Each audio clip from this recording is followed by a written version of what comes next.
something a little splashier on the river. I don't know why. It just seems like it should.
The November 8th, 2017 meeting of the Municipal Code Enforcement Board is called to order. Please stand for the Pledge of Allegiance. I pledge allegiance To the flag of the United States of America and to the republic for which it stands, one nation, under God, indivisible, with liberty and justice for all.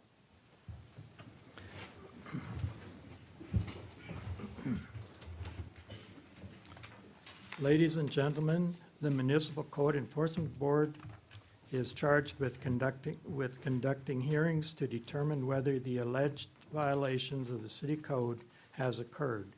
Decisions made by the quasi-judicial board will be based on evidence and facts presented tonight. Our meetings are conducted in accordance with Robert's Rules of Order, and each case will begin with the city presenting its evidence of the alleged violation. The respondents will then present his or her case. Both parties will have an opportunity to cross-examine all witnesses. The board members may question any witness. Comments by both parties must be relevant to the case. Persons wishing to speak will be given an opportunity to do so by the chairman and must address the board from the podium after giving their name and address. Upon request, copies of materials submitted by the staff are available for review. Board members are reminded to obtain permission to speak from the chair. Questions of the city should be directed to the attorney for the city. At this time, I will ask all persons who expect to give testimony tonight to stand and be sworn in by the deputy city clerk. Do you swear or affirm that the testimony or evidence you're about to give or present is the truth, the whole truth, and nothing but the truth?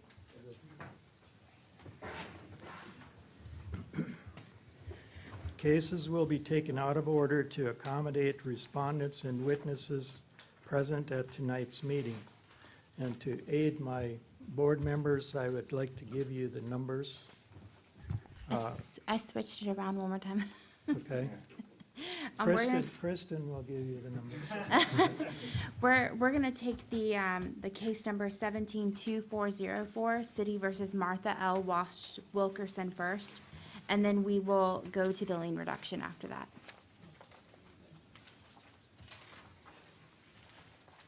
So that's the order for first few Okay. minutes. Okay? 1724. 2404. First, before we get started, we need to approve the minutes or discuss the minutes from last month. Okay. Is there a motion? Has everyone viewed the minutes for last month? Are there any comments, any changes? A motion to approve? I'll make a motion to approve the minutes. And I'll second that. Motion approved and seconded. All in favor? Aye. Opposed? No nays. Who was the Mr. first? Allen, Mr. Allen motion, and Mr. Okay. Newkirk second. Okay, case number 172404, City versus Martha L. Wilkerson for property located at 8004 East Lee Court. The case is before the board based on alleged violation of Section 12921 parking residential property, Section 810213C roofs duty to maintain, and Section 12858 zoning commercial vehicle and residential zone. The case will be prosecuted this evening by Director Baroni. The city has evidence that the notice of violation and notice of hearing were properly served. Good evening, Tom Baroni, Code Compliance. This case this evening originated from a neighbor's email that I received on October 4th, 2017, of a commercial vehicle parking overnight in a residential zone. My visit on October 6, 2017, noted a vehicle parking in the front yard grass area, which is a non-durable surface, and a brown tarp placed on the back portion of the structure. Inspector Buckland, working a Saturday shift on October 7th, noted yard parking and also a commercial vehicle parked in the residential zone was also parked on the grass area as well. After receiving several complaints all weekend, a notice of violation was prepared on the 9th of October with a compliance date of October 23rd, 2017. I posted the notice at the front door of the violation and requested copies be sent out certified and first-class mail. I also requested a copy be placed at City Hall for the 10-day requirement. After receiving several more complaints and photos by the neighbors showing the commercial vehicle as well as speaking with the vehicle of the operator of the vehicle, this case was referred to the Municipal Code Enforcement Board. At this time, I would like to submit photographic evidence of the violations.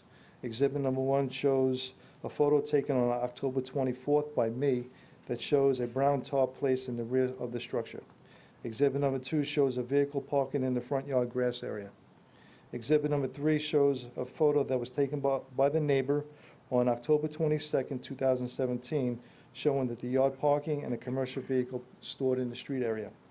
Exhibit number 4 is the photo that was taken on the morning of October 4th, noting a truck parked in the right-of-way.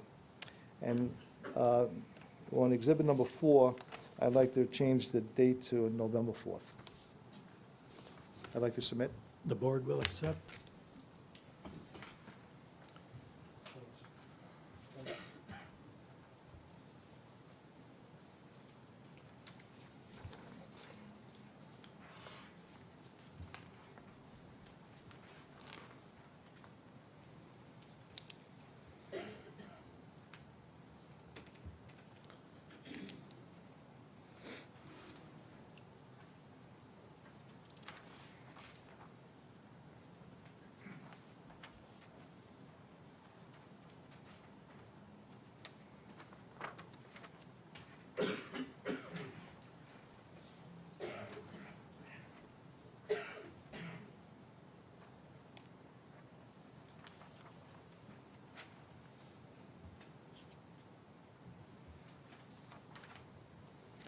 Based on my inspections for the last few days, and based on the testimony that's going to be given tonight by the neighbor, as far as I'm concerned, there has been no change, and therefore the property remains out of compliance.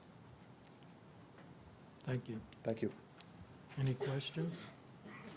Sure. Have you had any contact with the property owner? I have contacted the vehicle operator. The first issue was the top on the roof of the structure. He stated it was damaged due to the hurricane, and that's not true because it was several weeks prior to the hurricane, and I know that for a fact. Is this a rental property, Tom? No, it's not. No. I believe the owner lives in Brandon, and I believe it's the owner's son that's occupying or stepson or somebody in the family. Anyone else? Yeah, there was no change to any of the conditions, is that? Not the way, what I see. The commercial vehicle moves out in the morning at about 7 o'clock in the morning, Monday through Friday, and then on weekends it's there. Officer Buckland was working a Saturday shift and observed the commercial truck in the street area. So, Are the vehicles that were parked on the grass, are they there all day long? not all day. I would say more overnight parking, because when I go through there around 10 to 11 a.m., there's only one vehicle in the driveway. Okay. Mr. Stats. Do they have any plans on the roof, permit, application, anything? No, Nothing? no. Okay. Okay, Okay. thank Do you. you want to hear, I think the neighbor's here, and I believe the operator of the vehicle might be here as well. Okay. Do you want to hear from the Who neighbor wants first? to- You choose. No, you should We'll go take the, closer. we'll take the driver first. Okay, Well, maybe we should take the neighbor first. okay. I don't think that is the driver. You don't think that's not? Okay, thank you. Okay, I wasn't sure. Let's Okay. take the neighbor first. Then the neighbor it is. Thank you, sir.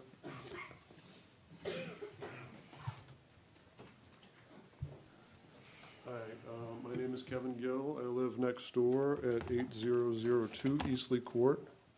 The vehicle is parked there right now. I have a live picture on my phone. If anybody is interested in seeing that.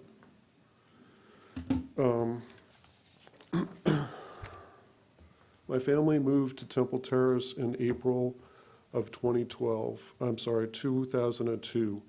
One of the main reasons we did was because of Temple Terrace's reputation for enforcing its code restrictions and keeping the city clean.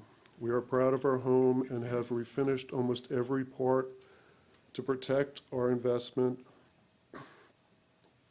In the past few years, we have seen a decline in the diligence of code enforcement in our neighborhood, including allowing a home with unsafe conditions and a pool that was unfenced to be unresolved for weeks. Yard parking, overgrown grass, and various other things. We see code enforcement vehicles, but we don't see anything changing. There is a home still to this day, 7908 Capwood, that has a pile of wood and pallets and trash blocking a fire hydrant since the hurricane on September 10th. I'm wondering how long it will be before this is resolved. Our neighbor has been parking a commercial vehicle in front of their house every evening and all weekend for the past month and a half, and I feel is reducing the value of my home, and it is a huge eyesore blighting the neighborhood. It has not been the only issue we've had with these neighbors, including burning yard waste for a solid week, fighting, leaving gas and other poisonous materials on the front porch in reach of young children. A fence violation has still not been resolved that I believe is still on the books. And I believe their roof is about to fall in because it's been this way for 3 years. I've been trudging through the bureaucracy of the violation process to try to get it resolved, including taking time out of my busy schedule to be here this evening. Since we live in a circle, we can see the truck from all angles of our house. Through every front window of our house, we can see this truck. Every time I turn down the street after a long day's work to come home, I'm greeted with this truck in the center of my property. I cannot understand why the citation program has been altered to not include ticketing commercial vehicles parked in residential areas. It is still listed as being part of the citation program on the website currently to this day.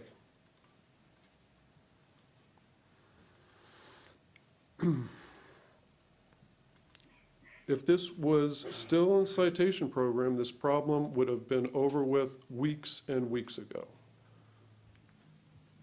Commercial vehicles are parked after hours and on weekends when code enforcement is not available, except I understand that they are working on Saturdays now, and that's fine. The company that owns this vehicle was notified by Temple Terrace and other residents on the block and has made no effort to stop his employee from parking his truck in our neighborhood. Funny story, the company address for this vehicle is a residential neighborhood that does not allow the parking of commercial vehicles, the same as Temple Terrace. If the truck was ticketed a few times, this problem would be gone, and I would not be here this evening. In closing, I request on behalf of my neighbors on Eastleigh Court that you start fines immediately, if not proactively, from the October 23rd deadline, which they have completely ignored. Is my time up?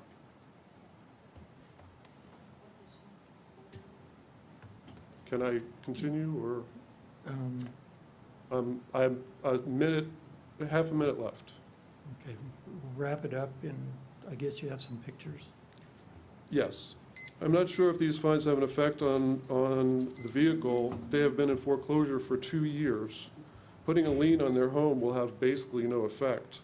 A better idea would have parking of commercial vehicles restored to the citation program so that Temple Terrace Police can issue tickets on the vehicle, not the driver, who has no intention of paying or complying with the code restrictions. Also, how is it allowed to use parking material, gravel as a parking material, as a solid structure? If it's meant to retain oil, I can't see how that is possible. And if it's meant for not parking on the lawn as an aesthetic problem, why is the SUV that they own parking 3 inches from their front door, where they have a driveway right next door? Okay, And that's it. all right, thank you. I have some additional pictures, if I could submit them? Yes, please submit, board will accept. Are we going to be able to keep those? Yes. Thank you. Thank you. Hold on. Do we have any questions for him right off before we see the pictures? Just had one. Approximately how long did you say this commercial vehicle has been parked? This has It's, been going on the since? first instance, I believe Tom said, was on the 4th, but he had just started a new job, and it was there maybe 2 weeks before that, and I didn't want to say anything because I figured that he would just, out of common sense, realize that you can't do that. Okay, thanks. Mr. Stats? You said the roof has been damaged for years. Well, my understanding is the reason why they're in foreclosure is they can't get insurance on the house because the roof is in such disrepair. They were supposed to auction the house on the 23rd, and I've been living with these people who have no regard for our great community for years. Do you know how many people are living there? They move in and out. Right now, there is the son, his girlfriend, his kid from a previous marriage, a couple of other kids. They move in and out. The last time they moved back in, we thought we were getting new neighbors, and we were happy, but it turned out to be them, and they lived in the house for about a week with no water, no trash. They took all the appliances out of the house the last time they left, so they must have been cooking in a pit in the backyard. So, and I do have live pictures of the truck on the property right now. The, being the neighbor, you're seeing the truck there every night. Is the car there every night too, on the grass? Yes. I come home, he leaves early, and by the time I'm home, he's already home, and I come home and see the truck. On the weekends, I don't even go outside in the front yard if they're out there. It's so stressful for me. I just stay inside. So I'm a prisoner in my own home. I have a question about the burning, because you mentioned it, and because you mentioned it, I want to, is it garbage, trash burning? They or were is it burning Wood, leaves. leaves, yard waste? That they started with gasoline, and I called the fire chief, and he went and remedied it, but they were starting it with gasoline, and they have 3 young kids that are standing around at this fire pit unattended with gasoline, insecticide, everything that a normal parent would just be crazy over. There was one time where I had to go, the kid was spraying insecticide in the other kid's face, and I had to go over there and say, what the hell is going on here? I'm gonna call the police. So, and the owner of the house does not live there anymore. She filed bankruptcy, and to hold up the bankruptcy process, she put in the papers that both her and her son were in the military. Took them 6 months to figure out that that was a farce, and held up the process. So these are the type of people, you know, anybody that claims to have been in the military that hasn't, I have no respect for. Right. Are there any other questions? Okay, thank you. You weren't sworn in. No, I wasn't. But Do you want to swear? At a later date. Do you swear or affirm that the testimony or evidence you're about to give or present is the truth, the whole truth, and nothing but the truth? Yes. Do you mind if I call the other party first? The other party is not here. These, He's not the driver. oh, they're not, he's not the driver? Driver on the phone. Is he here for this case? Okay. Go ahead, ma'am. Name and address, please. Hi, I'm Gail Ewing, and I live on the other side of this property. I live at 8006 Eastleigh Court. I have been a neighbor of them since 1984, and the conditions are just deplorable. And when you saw, most recently, when you see the children out there with gas cans, the gentleman telling his son to pour the gas on the fire, I called the fire department too. And the fire department said that it's okay if they burn something in their front yard. But anyways, what we're here for is the roof, which has been like that for 3 years. And I just want to confirm everything that Kevin has said is the truth. And if you have other questions, I might know more than he does. So if you have any, the reason I'm up here is if you have any other questions, feel free to ask me. Okay. Any other questions? Okay. And I was afraid that the code enforcer wasn't going to do anything because when the code enforcer comes around, it's usually around 9 o'clock and the truck is gone. And the code enforcer normally isn't there in the evenings and the truck is there in the evening.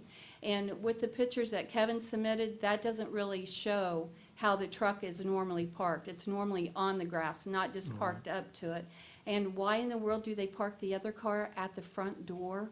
But it's not only depreciating the value of our homes, we have an elderly lady on the other side of Kevin, and at any time, she can need for that ambulance to come. And with this big truck out there, it's very hard for because it's a cul-de-sac, for the fire department to maneuver around there. And imagine if, because the truck is there, after we fought so hard for it not to be, for it to interfere with her medical treatment.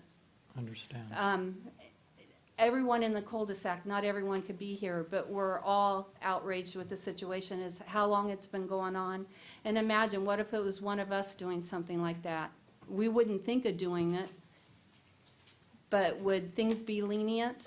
There has to be, this has to be taken care of. All right. I agree. Thank you. And with the roof, it's been 3 years that tarp's been on there, not because of the hurricane. All right. Thank you. Thank you so much. Tom, would you like to address any of those comments? I mean, Mr. Barone? I went to the police department. I approached them about sending a squad car there, a sector car, to ticket the vehicle. They don't issue tickets for commercial vehicles being in a residential zone. So that's what I was told by the officer. As far as the citation program, Joe Gross in 2012 initiated a program, the citation program, and commercial vehicles was under that program, as well as local business tax vehicles parking on the grass.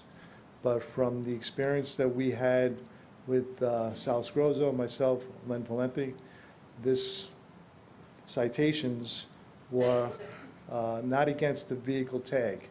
So what we had to do was get the operator driver's license and write a ticket against the driver's license. So when we were standing at the door and say, sir or ma'am, you have to get your driver's license, we'd stand there for 30 minutes, because they would close the door and walk away. So we felt as though that the program was very ineffective. It wasn't, what happens is you get very discouraged as an inspector, so you overlook it. It wasn't a program that was working well with commercial vehicles and parking on the grass. See, in New York, when you had a parking violation, you wrote this citation against the tag of the vehicle. This program that was designed was for the driver's license itself. So Joe Damian in 2015 removed those 3 items from the citation program. Okay.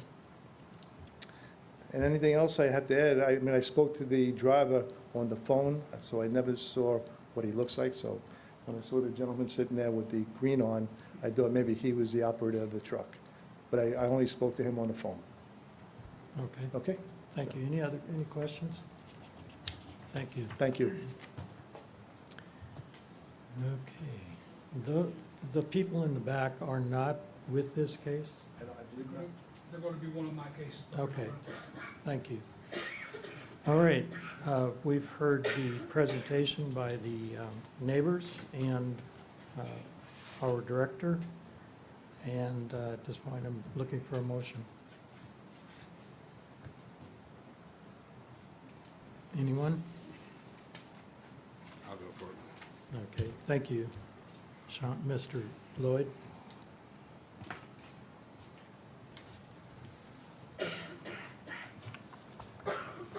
Based on the testimony of Code Compliance Director Tom Maroney, Mr. Kevin Gill, and Gail Yilling, presented to the board at this hearing and the documentary evidence received by the board, I make a motion that the board find Martha L. Wilkerson in case number 172404 to be guilty of violating sections 12-921, 8-102 subsection 13 subsection C, and code 12-858 of the city code, and give the respondents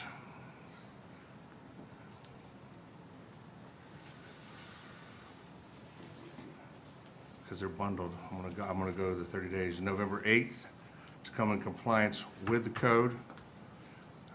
If the property is not brought into compliance by that date, a fine of $175 per day shall begin to accrue on the day following and continue to accrue until the date the violator provides the city with evidence that the property's been brought into compliance. Do I have a second? I second. The 30 days was November 8th, I'm sorry, December 6th. Yeah. To come in compliance December 6th. I'm still back in October, sorry. So that they must become compliant by December 6th. If not, then the fine of $175 per day shall begin to accrue on the day following that date and continue to accrue until the date the violator provides the city with evidence that the property has been brought into compliance. Do I have a second? I second. Okay, thank you. I- Second by Mr. Lesto. Yes. Do we have a comment? Well, I just, I would have loved to have parsed out the vehicle sooner. But because the roof is bundled in there, I don't think they're gonna be able to get the roof done in a week.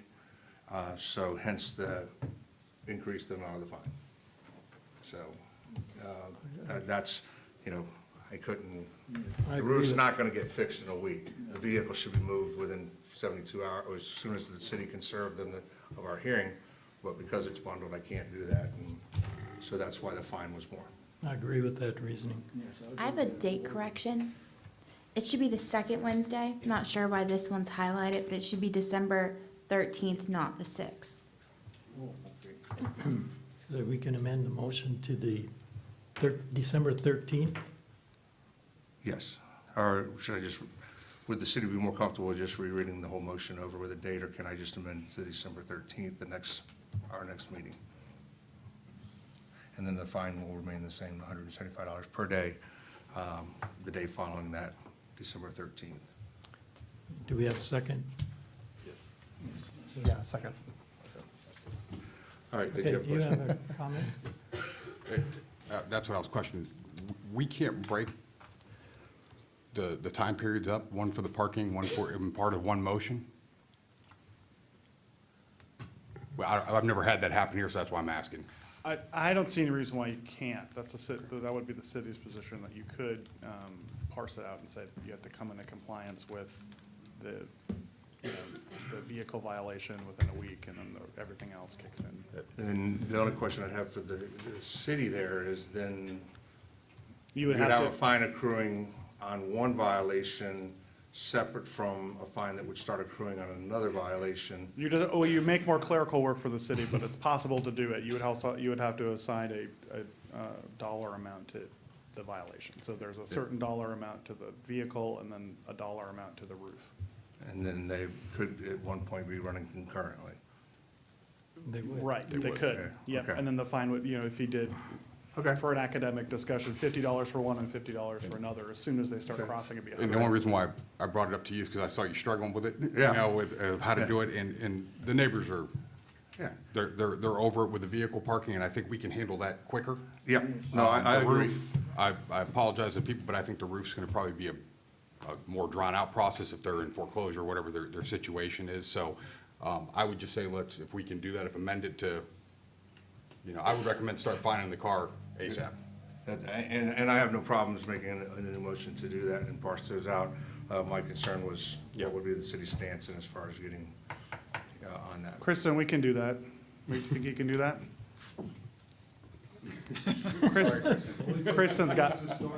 Kristen's got it covered. So I think if the board is inclined, you know, I would suggest withdrawing the motion, just making a new motion rather Yeah, than amending. that's what I said, I'll withdraw my previous motion and make a new motion on that. Okay. Sorry. No, that's perfectly all right. Did you any other discussions? Yeah, well, just one comment, just going in, is that you're gonna have two sections on the parking, Correct. right? Okay. So two will be addressed with one, and the other will be addressed with the other. Very good, thank you. Okay. Okay. Based on the testimony of Code Director Tom Baroni, Mr. Kevin Gill, and Gail Yeeling, and presented at this hearing, presented to the board at this hearing, and the documentary evidence received by the board, I make a motion that the board find Martha L. Wilkerson in case number 17-2404 to be guilty of violating sections 12-921 and 12-858 of the city code along, and give the respondents until November 14th to come in compliance with the code sections in question. If the property is not brought into compliance by that date, a fine of $100 per day shall begin to accrue on the day following that compliance date, which would be November 15th, and continue to accrue until the date the violator provides the city with evidence that the property has been brought into compliance. In addressing the third violation, section 12858, I find them to be guilty of violating that section 8-102, subsection 13, subsection C of the city code, and give the respondents until December 13th to come into compliance with the code section in question. If the property is not brought into compliance by that date, a fine of $75 per day shall begin to accrue on the day following and continue to accrue until the date that the violator provides the city with evidence that the property has been brought into compliance. Thank you. Have a motion? Second. And I will elaborate why we're going to the 14th one, to allow for the clerical work and to make sure that we get it served in the proper manner. I would hate to have this not stick, so I know you, to the neighbors, you know, we would love to have it tomorrow. But we do have to serve it, make sure it's served. Otherwise, it's just gonna keep getting kicked down the road, and I think it needs to stop. Any other comments? Can I have a motion? We have a motion. Let's have a vote then. All in favor, aye? Aye. Opposed? Okay. The motion has carried, and the violator will be notified of what's going on. I want to thank you as neighbors for your diligence And I think in this, it's appropriate to ask one more thing of you, and that is that if you would help keep Director Baroni abreast of what action is taken, especially with the vehicle. I have a security camera that records everything that's going on. Can you come up to the, I have a security camera that records everything in the cul-de-sac. And I would just ask that my submittal of those papers to Tom would be admissible as evidence, because the reason why this has taken so long is because he's only there in the evenings and usually when they're not working. So I've sent him, he can tell you, I've sent him every day, I'll send him a picture, and it is time-stamped. If I need to bring my DVR here, so be it. But, you know, I want to make sure this is done because this has just been a thorn in our side. And, you know, I know you guys have to give him some time. He already had time. He had 23 days from the original, which I thought it was wrong for the roof and everything to be bundled together for the very reasons that you guys discussed. And for them to even have more time, especially when all it takes is a key to go in that vehicle. And the reason he's doing that is because the company is in Sarasota, and he doesn't want to have to drive someplace to pick it up. right, He could very easily take that down to the gas station and make a deal with them. Hey, can I park this down at the gas station and I'll drive my car up there and get it back? These people have had more deals and more time. I just hope that someday if I get into a situation that I have as much time that these people that are not doing the right thing, it seems to me that the people that do the right thing are always the people that get the raw end of the stick, and it's the people that are doing the wrong thing that always get time. And this is really unfortunate situation for such a great town as Temple Terrace, that this has to go on like this. understand, thank you. We do appreciate your help, though. Thank you. Thank you. And then- Okay, We're ready to Are we move on if you are. I'm ready. We're gonna move down to other board action, on the consideration of lien reduction petition for case numbers 130187, 161433, 162328, and 162514, City versus Scott W. Waters.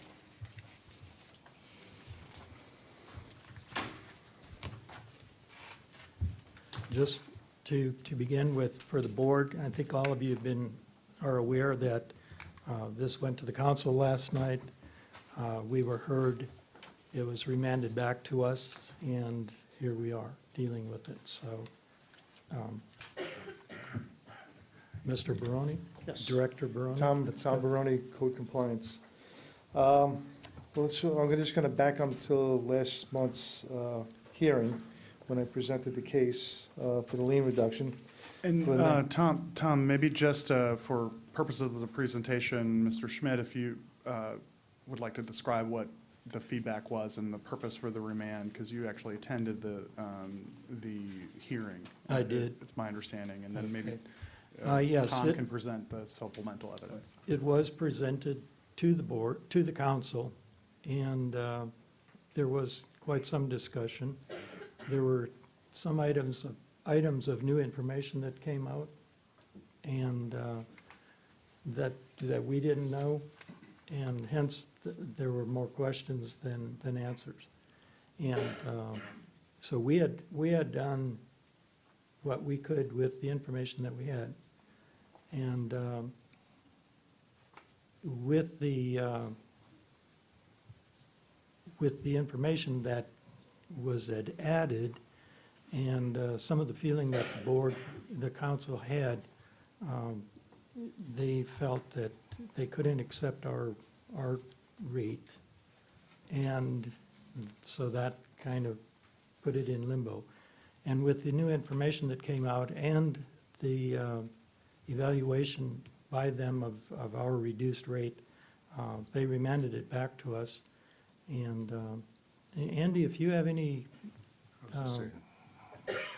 comments? Yeah. For- Good evening, board members. Andy Ross, City Council. Mr. Schmidt has explained it very well.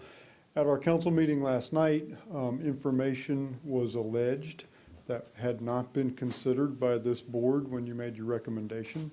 The council took no position on your recommendation. We did not have any objection to your recommendation. It was the fact that new information had been alleged that I knew from having been here was not considered by this board before you made your recommendation. So we remanded it back to this board and to the city staff for further investigation to be done to see if that information could be corroborated, to provide, to exhaust that information for you so that you could either adjust or amend your recommendation or confirm your recommendation back to us, either way. So I just don't want any inference being made that it was remanded back. It had nothing to do with the council's unease with your decision. It was not that. It was that new information was alleged. So in order to give you an opportunity to make an informed recommendation to us, we wanted you to have an opportunity to evaluate that new information. Thank you. Questions? Is Tom going to elaborate on that? Yes. I think so. Perfect. We're all about to find out. We're We'll let you off the hook there. Just thought it would be nice to have a little context, so. Yeah, yes, Thank you thank very you. much, gentlemen.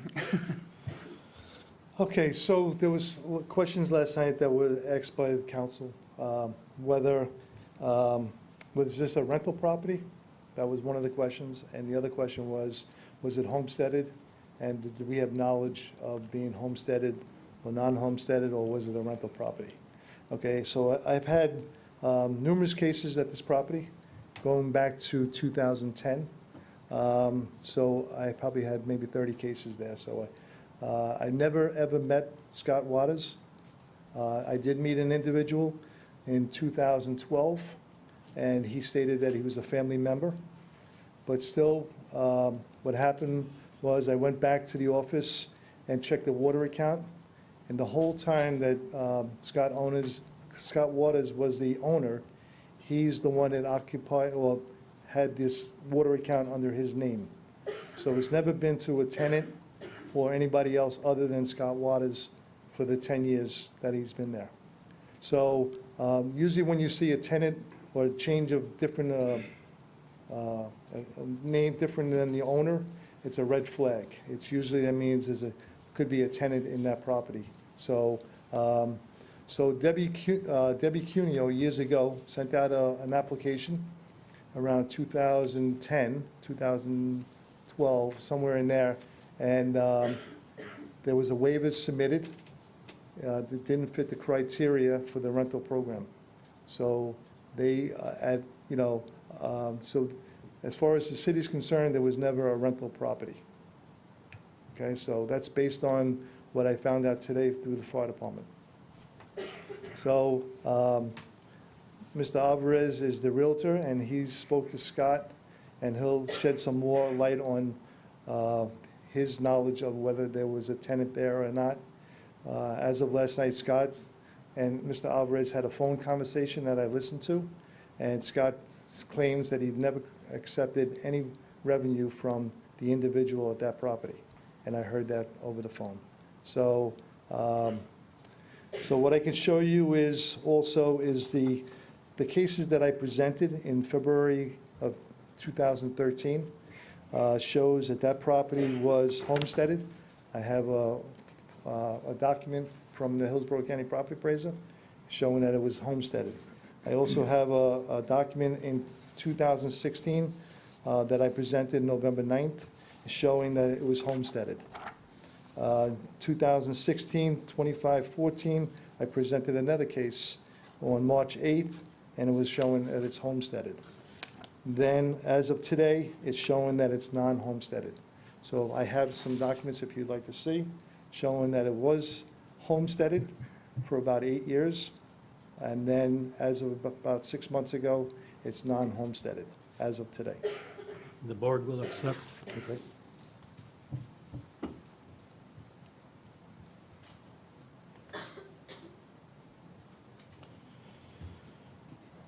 The other thing I can add to this is, probably in one of the cases that I presented to the board for, I think it's the pool screen or the pool conditioned water, there was a change of address location as far as the owner. For the 8 years, all the mailings used to go to 9301 Rolling Ridge. And then probably about a year ago, I noticed that there was a new address going out to Palm Harbor.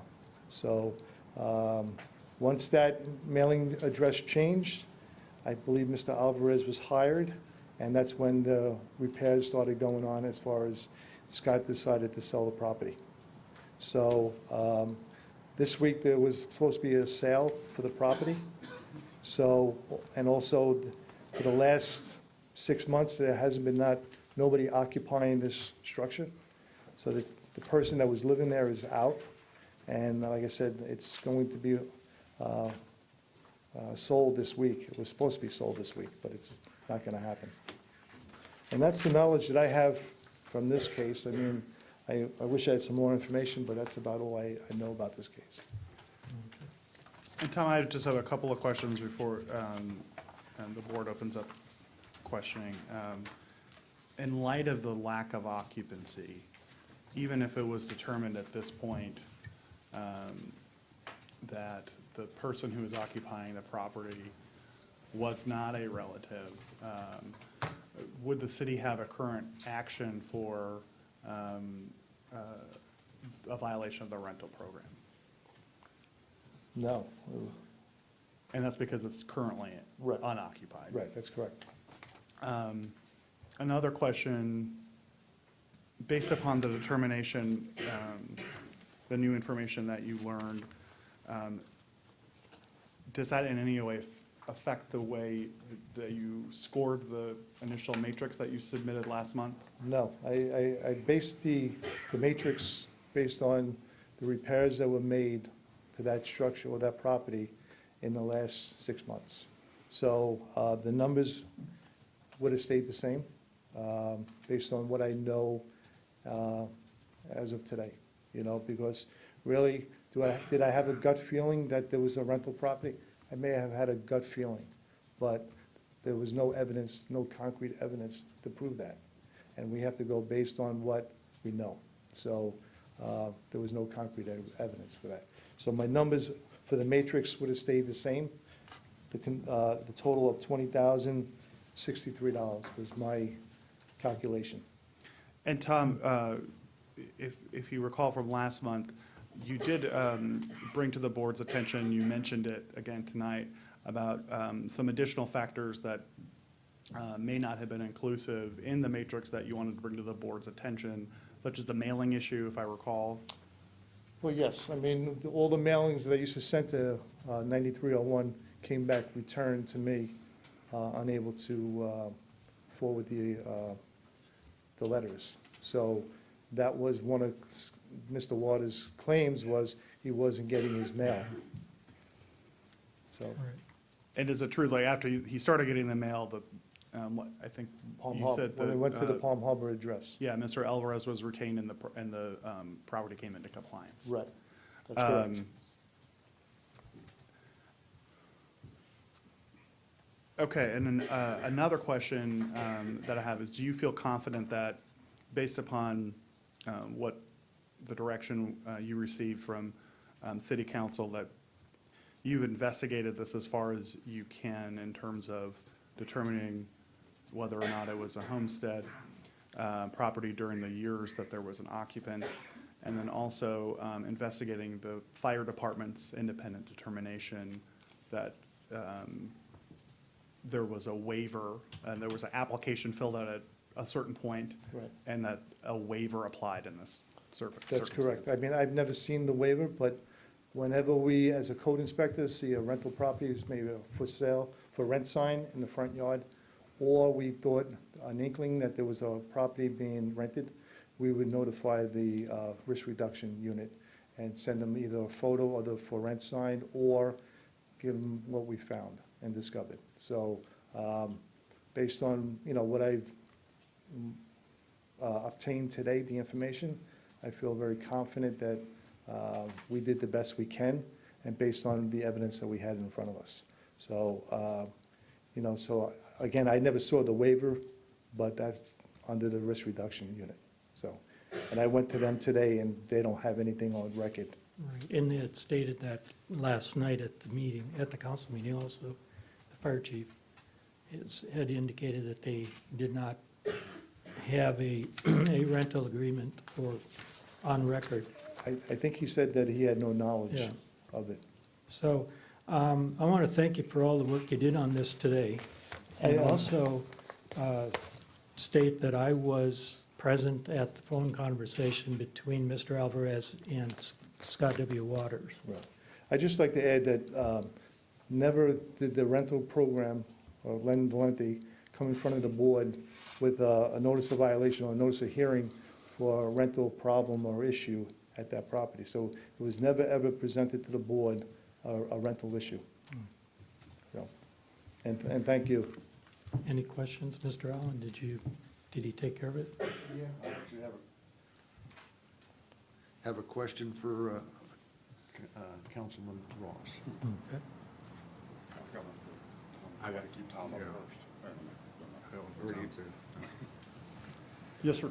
I guess my concern, Andy, is that obviously the guy's got a contract, he's got the place fixed up, and time is somewhat of the essence to get this thing in a productive fashion for the city of Temple Terrace. So I have no idea what the board's gonna recommend, but if we decide to stay with the original recommendation, which I don't even remember what it was, I think it was 14,000 and something, but what do you think?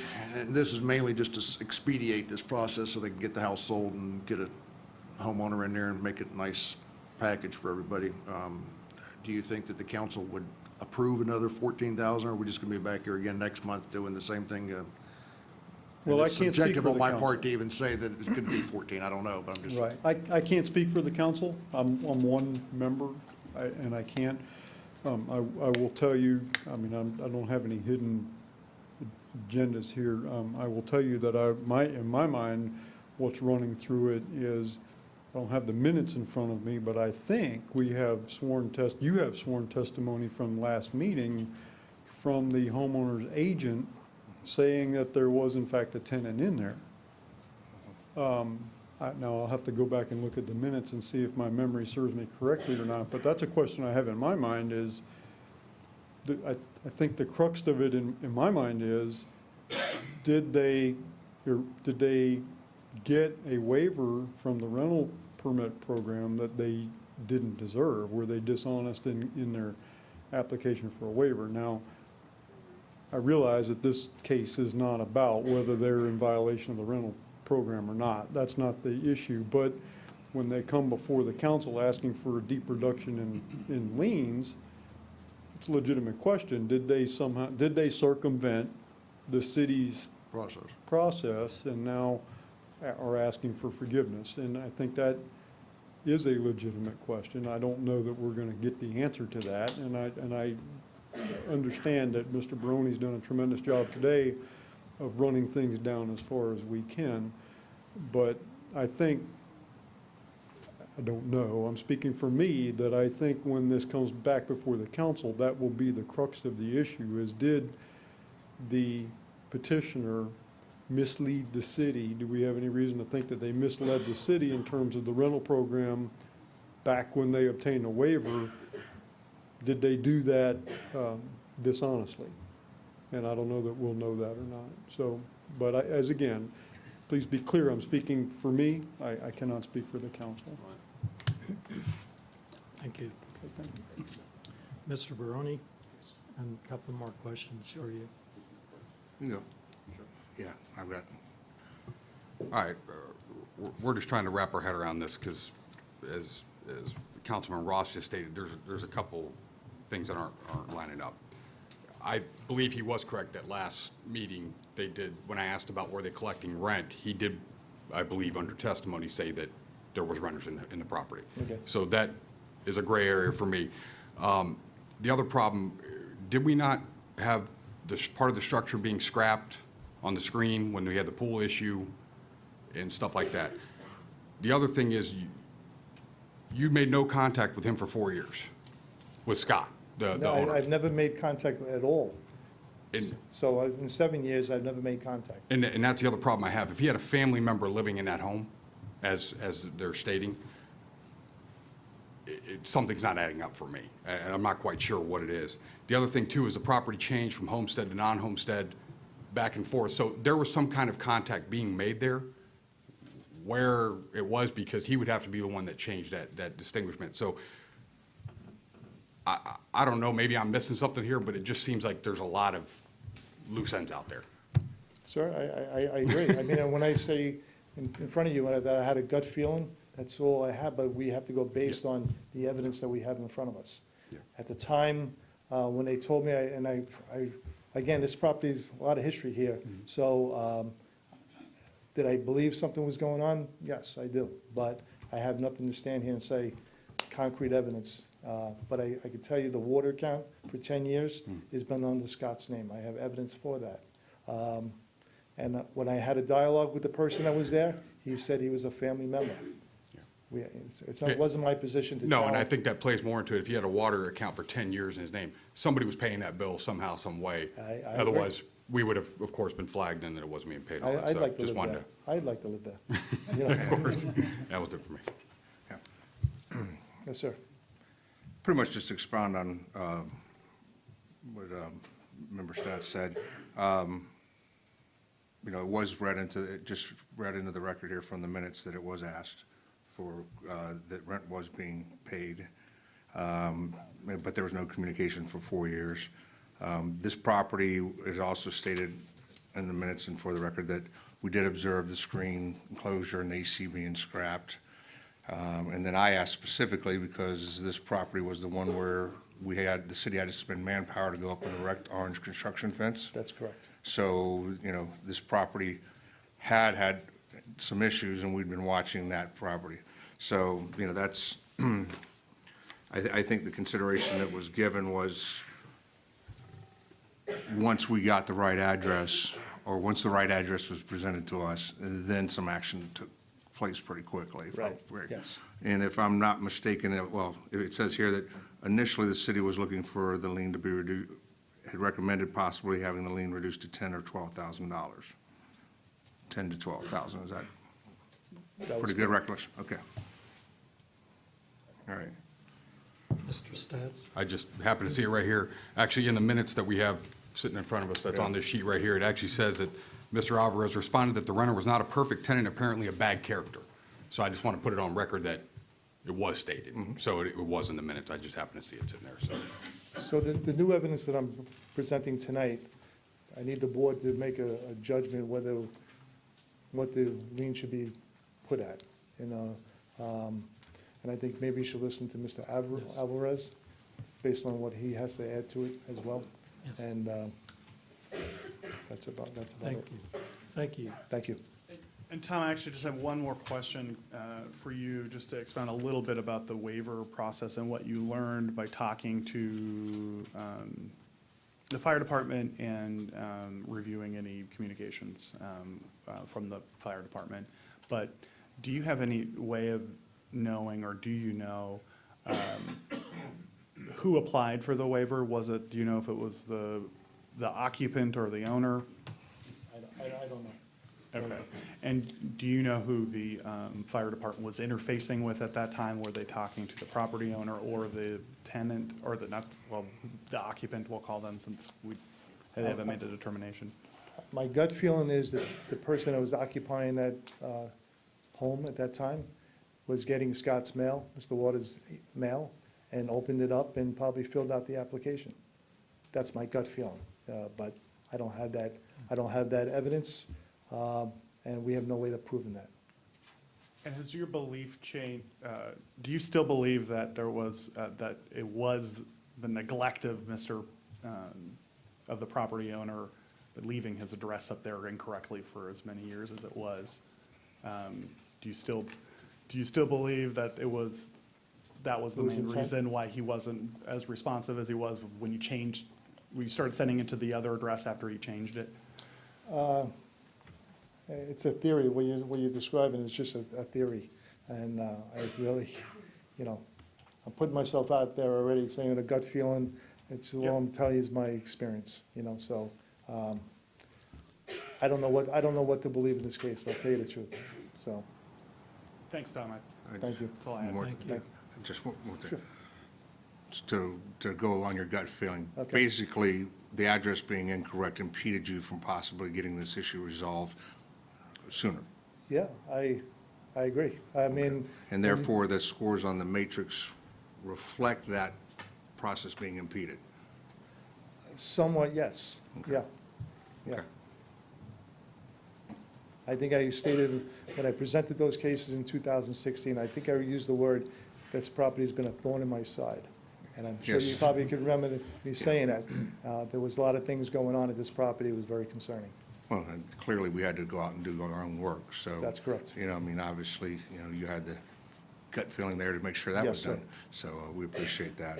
And you spent many more years there than we did. Yes. So, Too much time. Thank you. Too much time, thank you. Thank you. Mr. Alvarez?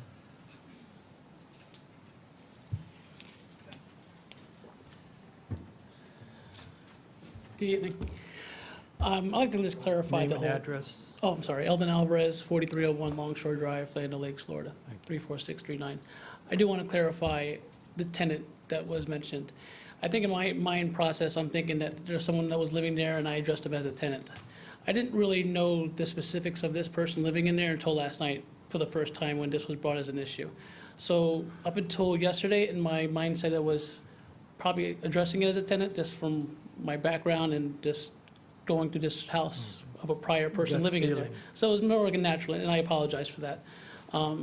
I did not know the status of this person until yesterday, where I had to dig more into this situation.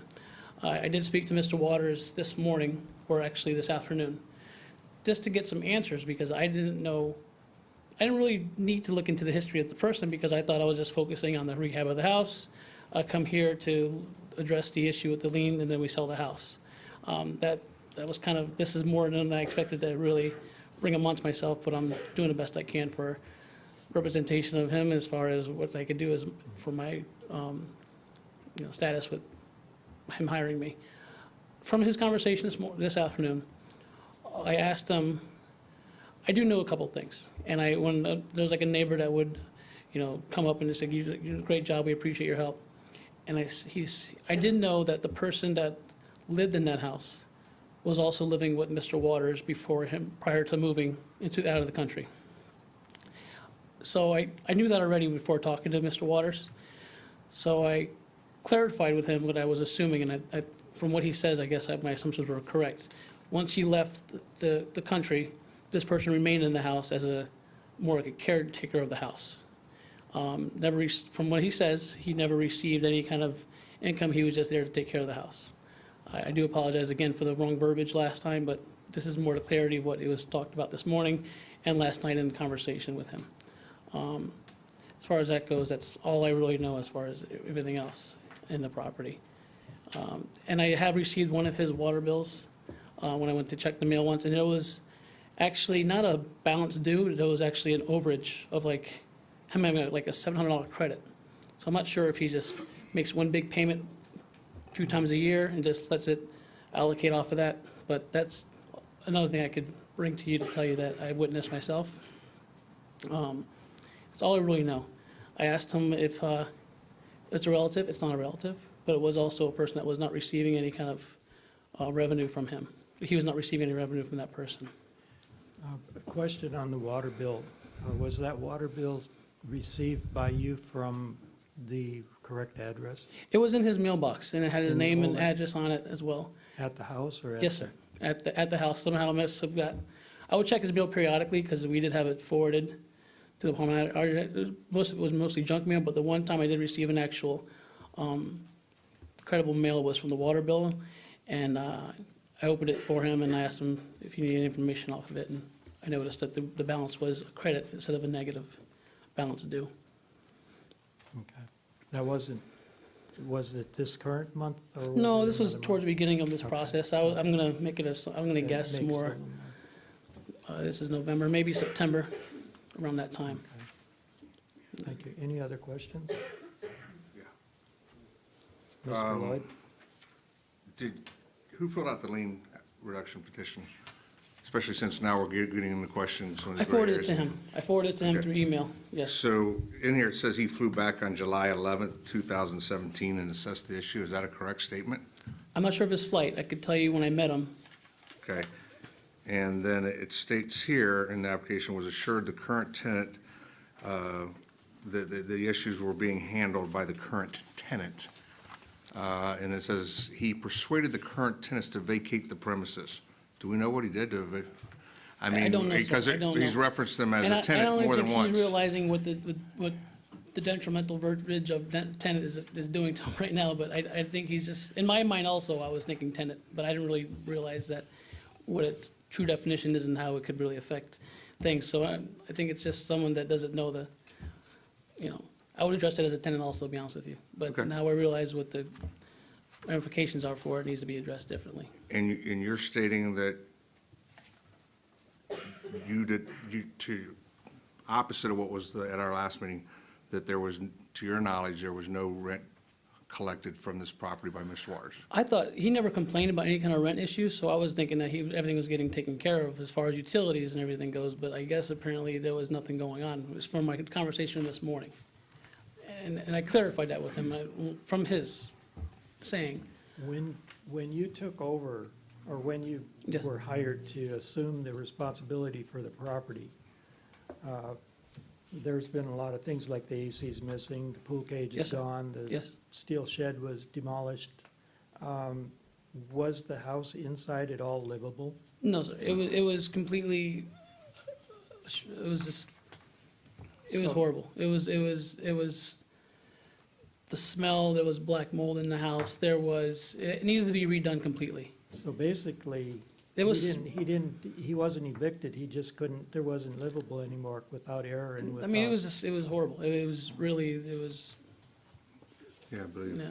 Mr. Chairman, if I may, he did submit 8 photos, Yes. evidence of the inside Mm-hmm. at the last meeting. So it was, as they put it, the house was wrecked. And he both gave us the before and after. I'm not sure if I gave you the before and after. I know I gave you some photos, but. I remember only Yeah. the after, so. Yes, and, I mean, he spent, I'm gonna assume about over $50,000 on this rehab. More, the compliance issues was really a small part of the fee. The major part of the repairs was done on the inside.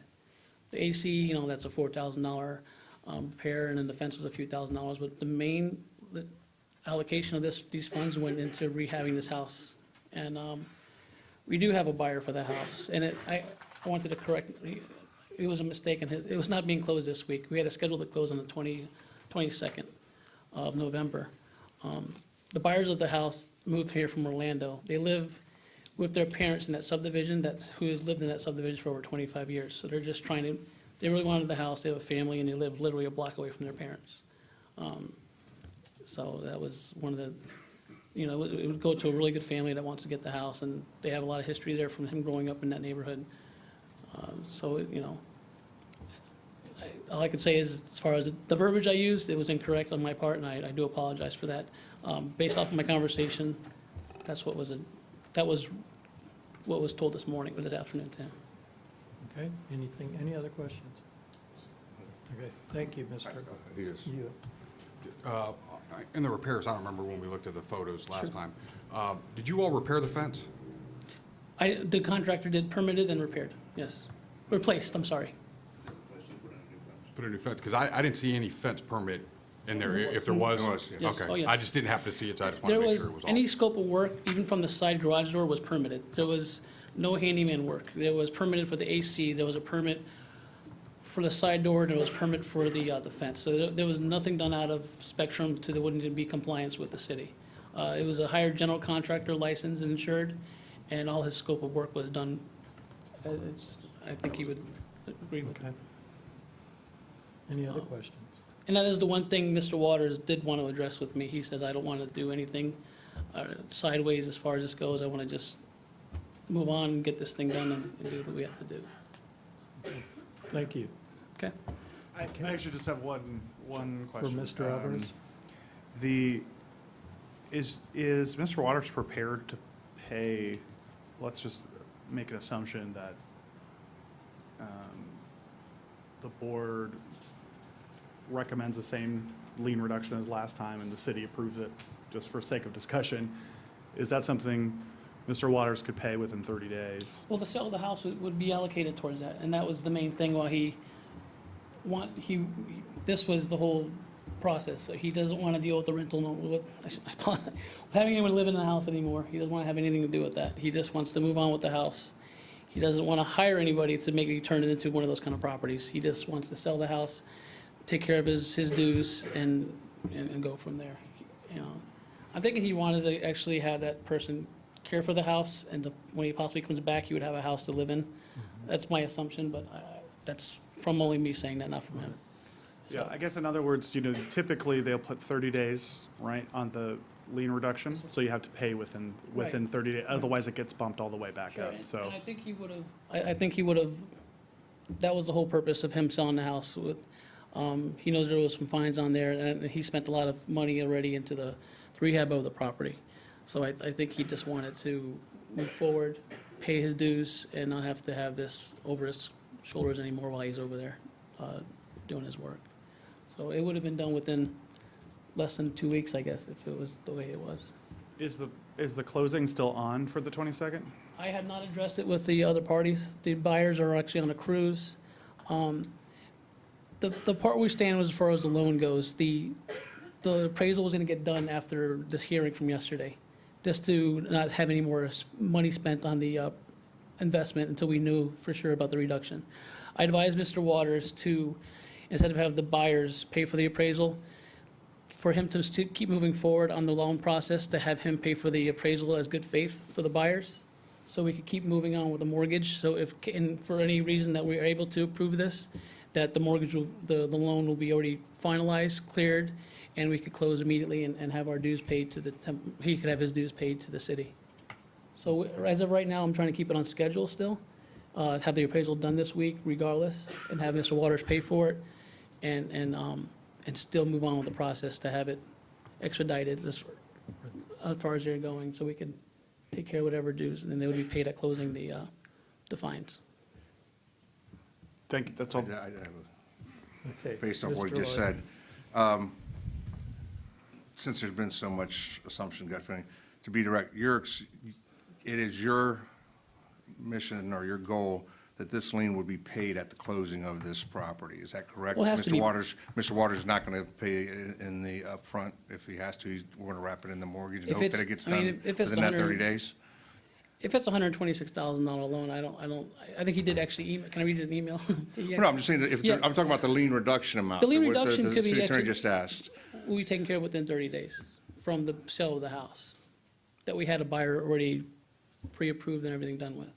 I don't know if Mr. Waters has the means to take care of the lien on his own. I have not asked him that question. I know in prior conversations with him, just saying that, as far as looking at figures, you would be, looking at this far into going into your own cash after the lien is paid through closing. So he was okay with it getting done that way. He never mentioned that he'd be paying it. He never stopped me and said, no, I'll just pay it out of my own account. Or maybe that's the best way to. I'm a little confused. Sure. If, in order to get a clean title, this is gonna have to be paid off. Of course. So if he's waiting for the proceeds from the sale of the house, that wouldn't work. No, when the closings are done, when title search is done, this lien pops up on title search. Of course. And at closing, his net minus this lien would be taken care of. That's. And I They're spoke gonna to, escrow the money for yes, sir. the lien. Yeah, I spoken to the attorney about the situation, so they know about it as well. It's American Title here in Tampa, not too far from here. And I explained this to them, and they're like, it would come up as our lien on our search, and it would be paid to Temple Terrace from this closing. So, to clear the lien on the property. I have just hold on there. I have a question for Kristen. As we proceed, what would be the next council meeting that this would be heard at? With Thanksgiving coming up? Looking at the calendar, I believe the next council meeting is on November 21st. Could that be getting on the schedule by then? on the agenda? It is 2 weeks out, so I believe so, but I'm not 100%. Thank Yeah, I you. think we can, I think that's, I'm not sure That's how long it possible. would, if this was all figured out, I don't know how, if that would be into the books right away as far as it being addressed as a reduction, and they would be able to close the next day and have it paid out. I'm not sure how quick that's all processed in. Well, this is what our time frame has to be. Mhm. So, however you deal with your side of it, Sure. that is, beyond us. Because it does have to go through the council for approval Sure. from here tonight, so. That's Here the we are. time that we're put with. Right. I think, I mean, it seems like we'll have to push the closing on an assumption that this would hopefully get looked into in his favor to satisfy all the debt in that case. And, Right. if it's the 21st is a meeting and we could probably close after the very first week of December is what I'm assuming and the way it's looking. And the normal process, I believe, is that it's like 2 meetings. It's not Yes, the next yes, meeting after our meeting, so it's be a I see. Okay. 4 weeks. Okay, So- anything else? No, I just wanted to share the information I had and the corrections that I had as far as what I unknowingly addressed in as terms, so, All right, thank you. okay, thank you. Okay, board members, we have before us a need for a motion, and we're tasked with some consideration. The city has brought us a number, and we arrived at a number last month, and we have the calculator number to consider. So I would like to have a motion. Mr. Stotts. Based on the lien reduction petition of Scott W. Waters of 9301 Rolling Ridge Place, Temple Terrace, Florida, I make a motion to deny the lien reduction and leave the existing fine at $126,300. Do I have a second? I'll second it for the sake of discussion. Okay. We have a motion from Mr. Stats, a second from Mr. Lloyd. Discussion.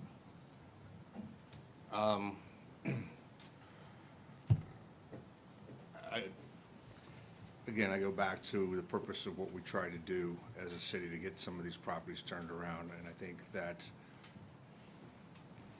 unbeknownst of staying true to the lien, I think the goal would be, we have somebody that wants to buy this house, the house has been rehabbed, it's not a blight to the neighborhood and to the neighbors, so much so that when it came before us the last meeting, that there was a significant amount that the city would have had recommended. I don't want to take away from the lien amount, but given the circumstances, each one's on a case-by-case basis, and I think good faith has been put in by Mr. Alvarez, regardless of what Mr. Waters has done or misled the city. I think that would be a mistake to hold it at the full amount. Mr. Snelling. I just had a question for Mr. Stats on what has changed since the last meeting that would lead you to deny the reduction? We took the testimony in good faith from Mr. Alvarez, and apparently he doesn't know the whole situation before because he wasn't around, or the whole situation. There's a lot of problems with this, and there's a lot of things that don't add up and don't jive. Council's gonna have to go back and relook at this again, and maybe by the time it gets to them, we can get these answers figured out. I just don't think we have all the pieces. They kicked it back to us once and said they needed more time, and I know Tom has done his due diligence today. I just think that as of right, I just don't feel comfortable with it. I mean, there's just too many things. We've got testimony that doesn't add up and stuff like that. It just, to me, something's not right. I guess I just feel like our job is to look at the numbers that Tom comes up with and say whether that's correct or not. I agree with his assessment, and so for me, it's, I wouldn't say a rubber stamp, but I agree with the lien reduction, and I'll let the council deal with the other issues. That's my 2 cents. Any other comments?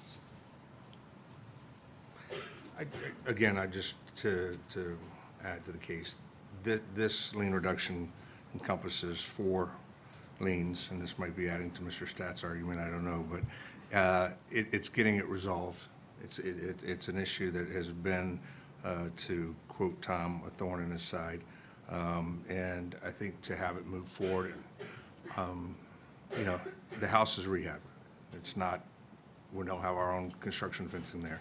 So I just, I think the intent of what we were trying to do was done. I mean, we heard testimony in the case earlier tonight that something wasn't getting done, in a case, and that this is actually converse to that. Once the right people were notified and put in place, the property was brought to compliance, a good faith effort by Mr. Alvarez. The value of the liens are almost 2/3 of what or 3/4 of what the value of the property is.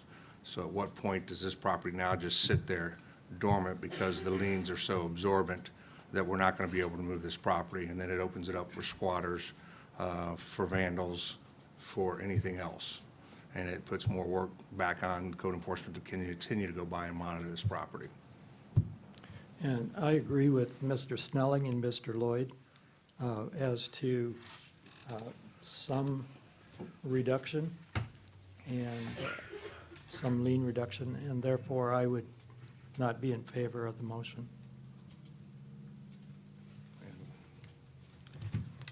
Any more discussion? I do, well, I do have, has the city changed its stance from its testimony at last meeting? Well, I tried to elicit that testimony a little bit from Mr. Barone, but I think that the factors that went into the matrix, I think you heard from Mr. Barone, he wouldn't have changed his scoring, right, based upon the information that he learned. And I think, a review of the minutes and his testimony from last time, the major factor in changing or recommending maybe a downward deviation from the scoring simply because it wasn't factored into the scoring was the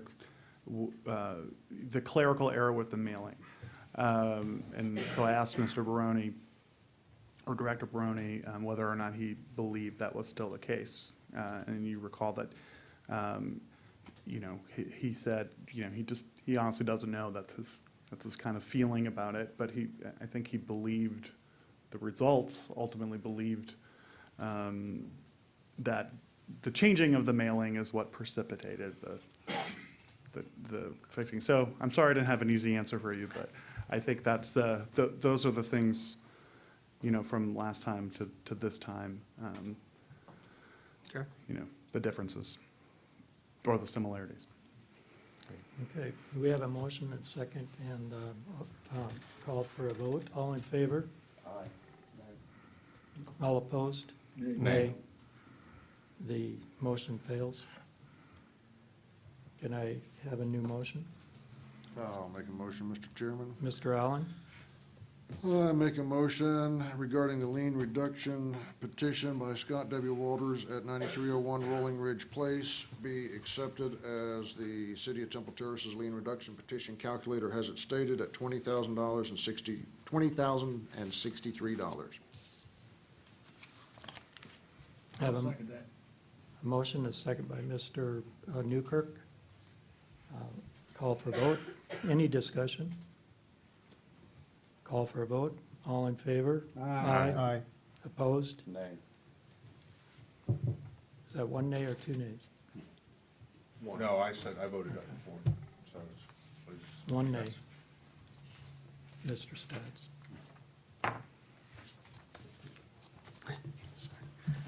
Next case, please. Do we want to let Mr. Oh, Alvarez know? yes, I'm sorry. We have reached a decision, and we have gone with a new proposal to the city council of a lien reduction to $20,063. And that would need to be payable within 30 days of the council's approval, if they approve it. And Otherwise, it would revert back to the $126,300. Okay? Yeah, I'll be there with you. Thank you.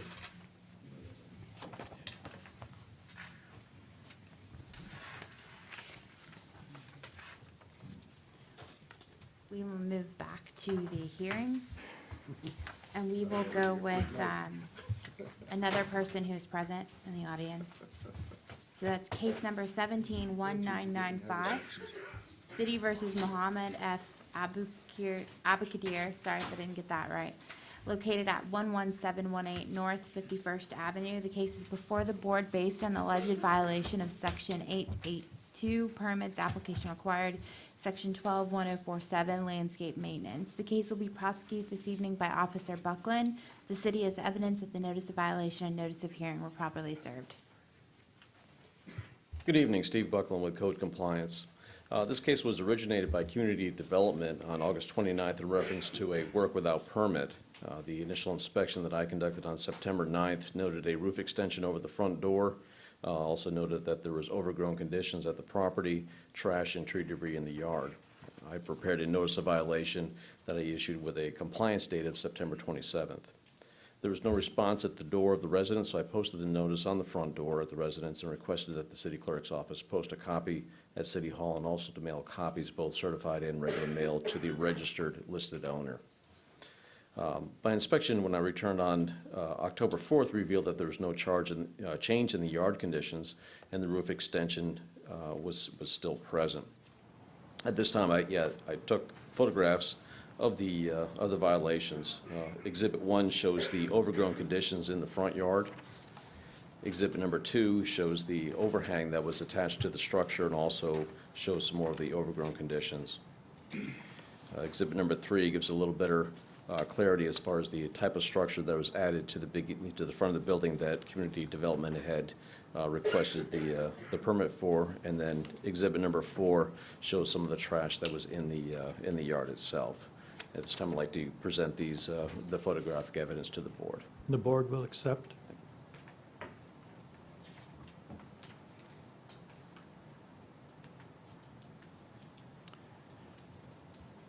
I'm going to go ahead and ask one question. Maybe I should wait, because maybe you're going to tell me the good news. Well, that's what I was going to say. There is some good news to this story. On October 19th, I went again past the property and noticed that there has been significant change in the property itself, that all the trash has been picked up, the trees have been trimmed, the grass has been mowed.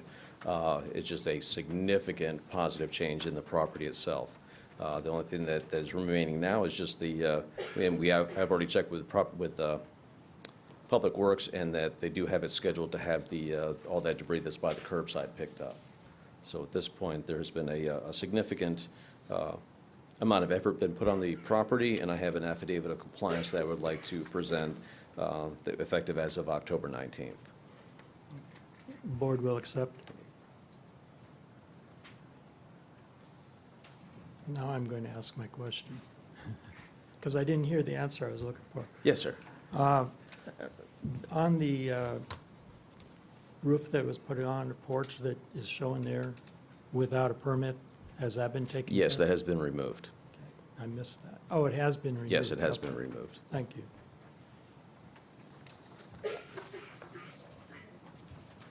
So the entire site's under, the entire site's under compliance, and Yes, sir. Like I said, it has been a dramatic change in the positive direction. At this point, like I said, the property's in compliance, and all the city is looking for is a finding only. All right. Thank you. Board will accept. Thank You gave us it already. Yes, sir. Thank you. Thank you. Any questions? No questions. Okay.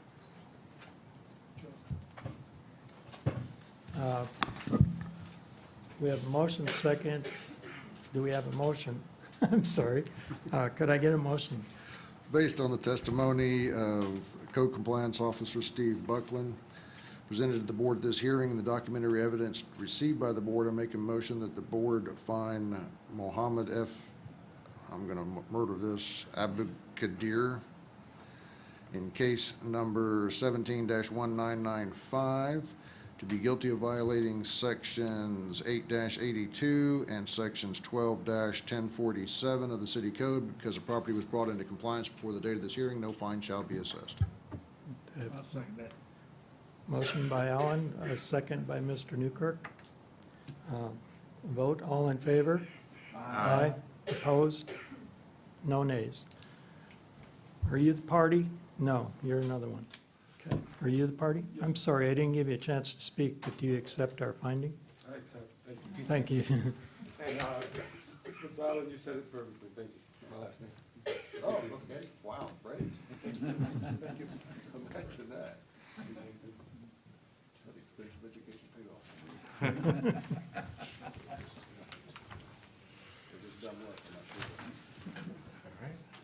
Okay, we're gonna have another one that is also here. Case number 172144. City versus Mary Hirschfeld for property located at 714 East River Drive. The case is before the board based on the alleged violation of section 8 to 102.13C roofs duty to maintain. The case will be prosecuted this evening by Officer Silva. The case is evidence that the city is evidence that the notice of violation and notice of hearing were properly served. Good evening, Jose Silva, co-compliance. This case originated on September 21st, 2017. My inspection revealed overgrown condition in the front yard, a cluttered carport, and porch with tools, tires, and automotive parts, torn porch screens with vines and vegetation growth on the roof. This time I issued a door hanger with a compliance date of October 3rd. My inspection on October 3rd revealed no change, so a notice of violation was issued with a compliance date of October 18th. The home was unoccupied, so I posted a notice at the home as well as City Hall. I mailed copies certified and regular mail to the address. My inspection on August 20th only violation present revealed vegetation growth on the roof. At this time, I'd like to submit the photographic evidence taken on October 20th of the vegetation growth on the roof. Board will accept.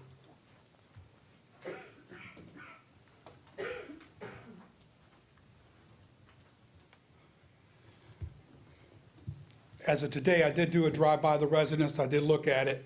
They have worked on the roof and knocked down the vegetation growth that is up there, but there's still a brown matte layer up there with a couple stalks of green still up there. They need to do a little bit of more work on it. Ms. Hirschfield is here tonight.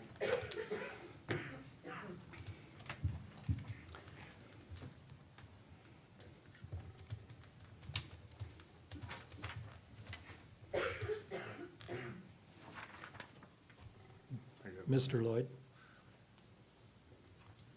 So basically, you could have cited this property for other violations, but some of those were taken care of before you went back.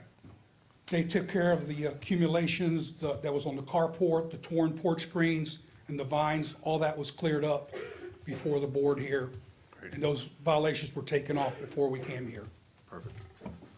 You feel that good faith is being shown by them to come Yes. compliance? Okay.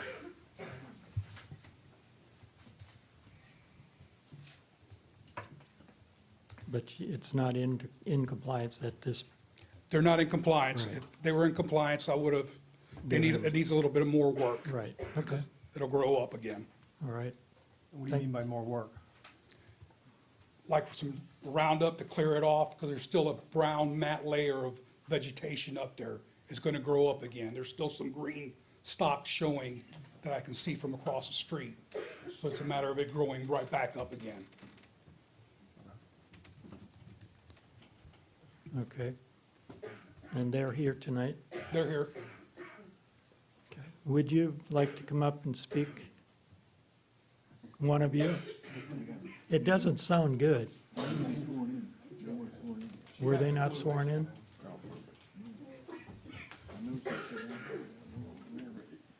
I just have to swear you in. Do you swear or affirm that the testimony or evidence you're about to give present is the truth, the whole truth, and nothing but the truth? Please state your name and Mary address. Hirschfeld, 714 East River Drive. Sorry, Temple Terrace, Florida 33617. We've been suffering from the flu for the last couple of weeks, so we did as much as we could. And it's me and my sons, and so just need a little bit more time because the flu had got us. Okay, I'm going to keep it short because do you need some water? It's a flu, it's a Okay. dry cough, there's nothing. Okay, I'm going to cut your testimony short if that's okay, and I'll try and assume some of what you have to say.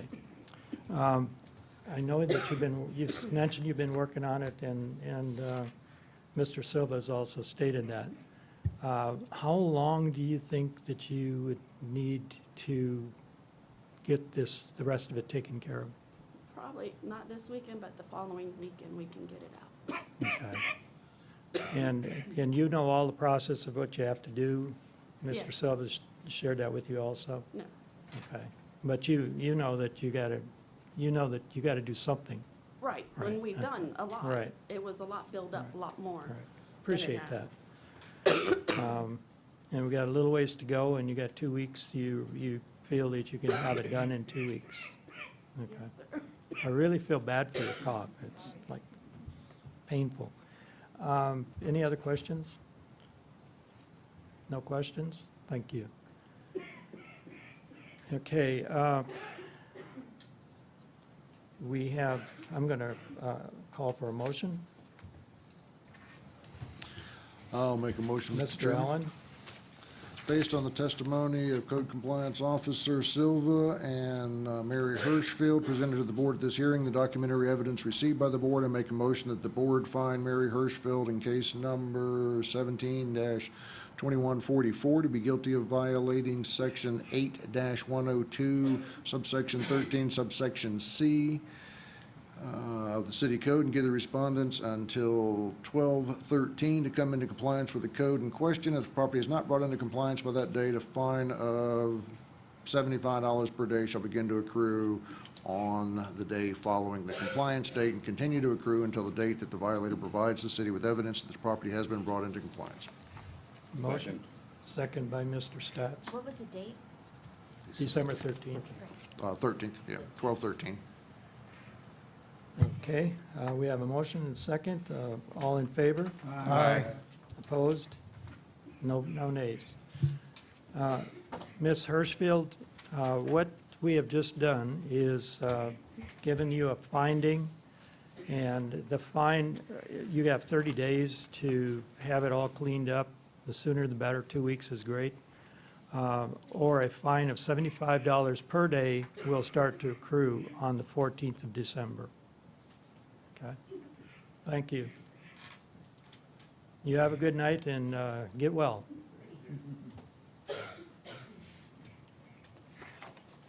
Okay, we will go back to the regular agenda now. So the next case would be 171871, City versus Zoe L. McIlwain, property located at 402 Dunedin Avenue. The case is before the board based on alleged violation of Section 10(3)B, sanitation grass weeds, Section 8102(14)A, fences appearance, Section 108-102(13)C, roofs duty to maintain, and Section 12-1055, site visibility triangle. The case will be prosecuted this evening by Officer Silva. The city has evidence that the notice of violation and notice of hearing were properly served. Jose Silva, Code Compliance. This case originated proactively August 28, 2017. My initial inspection revealed overgrown conditions in the front yard and the parkway. This time I issued a door hanger with a compliance date of September 13, 2017.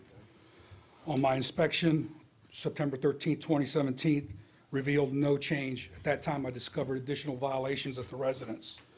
I noticed the fence along the parkway was in disrepair and the vegetation at the intersection impeding visibility, and a damaged soffit on the front of the residence. This time I issued a second door hanger with a compliance date of September 18th. My inspection of September 18th revealed no change, at which time I issued a notice of violations with a compliance date of September 28th. The home was unoccupied, so I posted notice at the home as well as City Hall and mail copies certified and regular mail to the address. My inspection on September 28th revealed no change. This time, I would like to submit photographs of the violations taken by me on September 28th. Exhibit number 1 is going to show the overgrown front yard. Exhibit number 2 will show the overgrown parkway and the fence in disrepair. Exhibit number 3 will show the damaged soffit in front of the residence. And exhibit number 4 will show the vegetation at the corner impeding the visibility. Board will accept.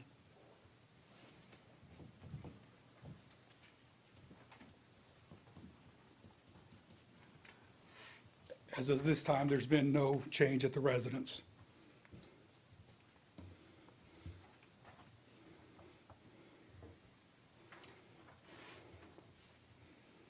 And it remains out of compliance. And it's unoccupied. It's unoccupied. It's a foreclosure. It is a foreclosure. Okay. Next question.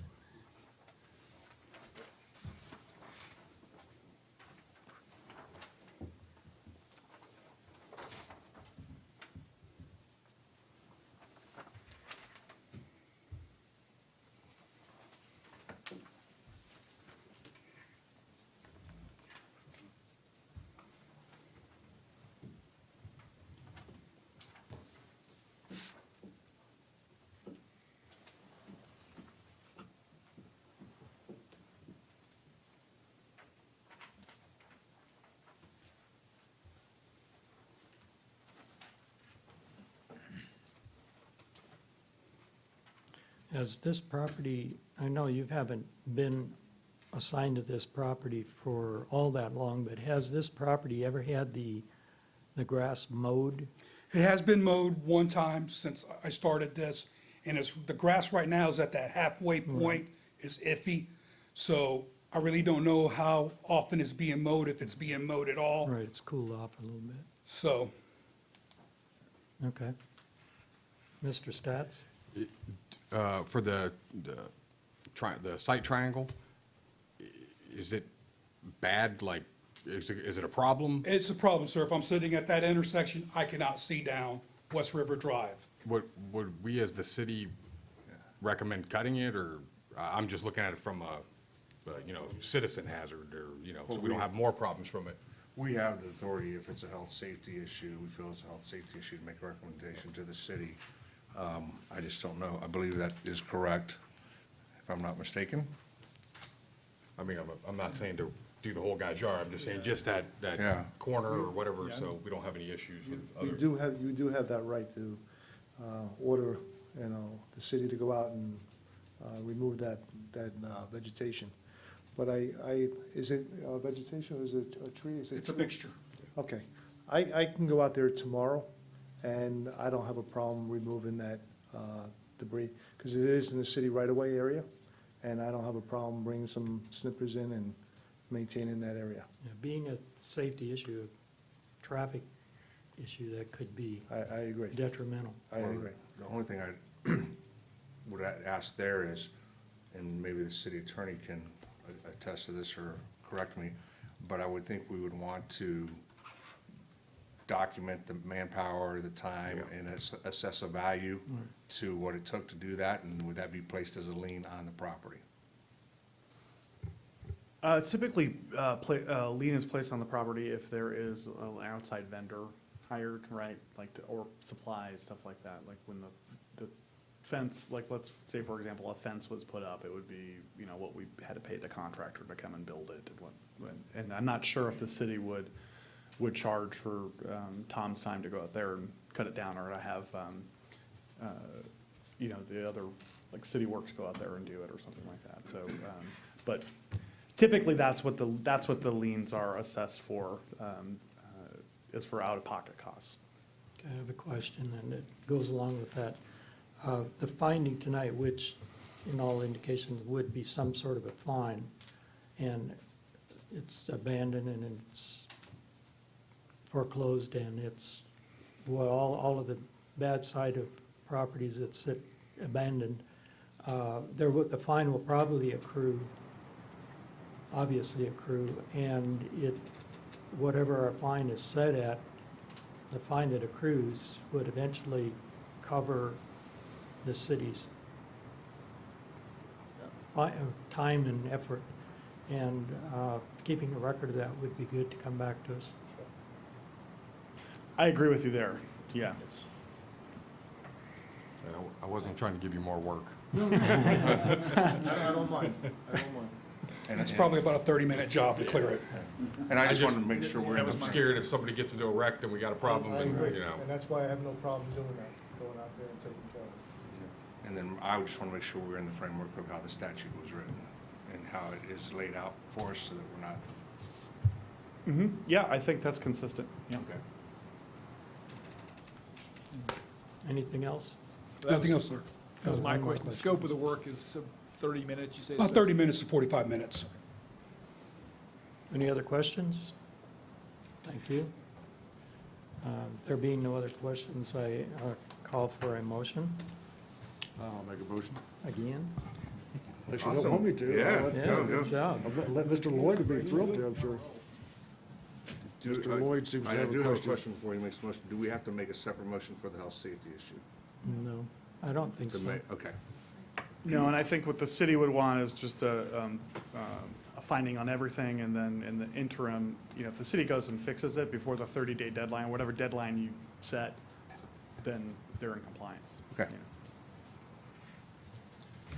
And based on the testimony of Code Compliance Officer Jose Silva presented to the board at this hearing and the documentary evidence received by the board, I make a motion that the board find Zoe L. McElwain in case number 17-1871 to be guilty of violating sections 10-3 subsection B, section 8-102 subsection 14 subsection A, section 8-102 subsection 13 subsection C, Section 12-1055.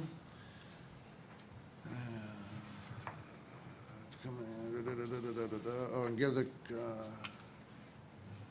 the respondents until 12/13 to come into compliance with the code sections in question. If the property is not brought into compliance by that date, a fine of $100 per day shall begin to accrue on the day following the compliance date, and to continue to accrue until the date that the violator provides the city with evidence that the property has been brought into compliance. Thank you.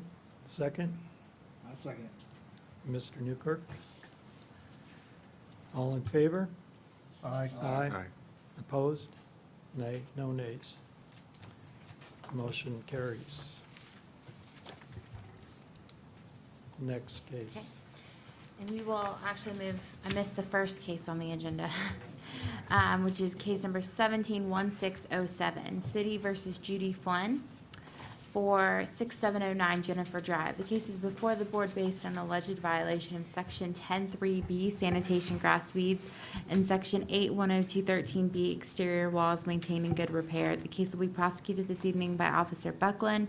City's evidence that the notice of violation and notice of hearing were properly served. Mr. Chairman, before he starts,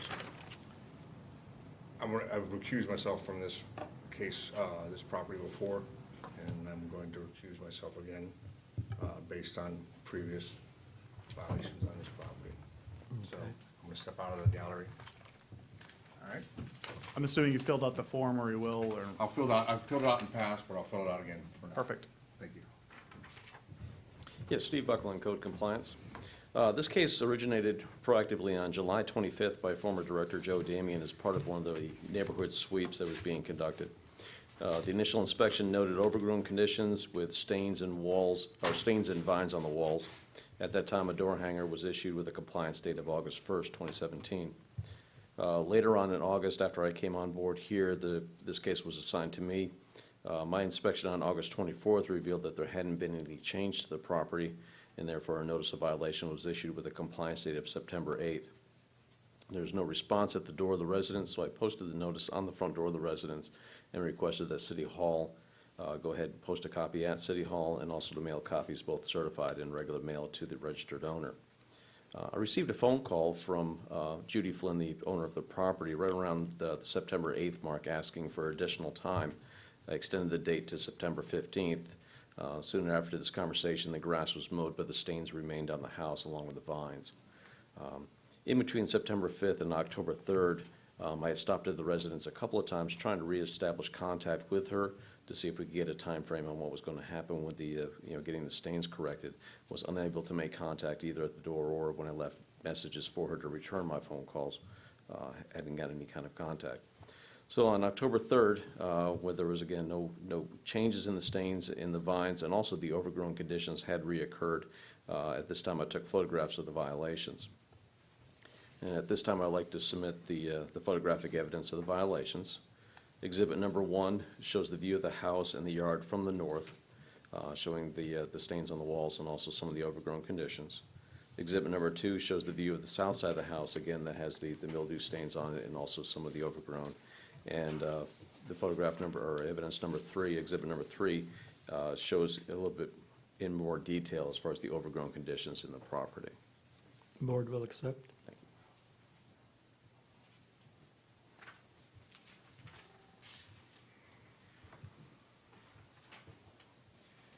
I returned to the property this morning to see if there was any changes to the property, and there has not been any changes made to either the overgrown conditions, the stains, or the vines on the wall, so the property remains out of compliance.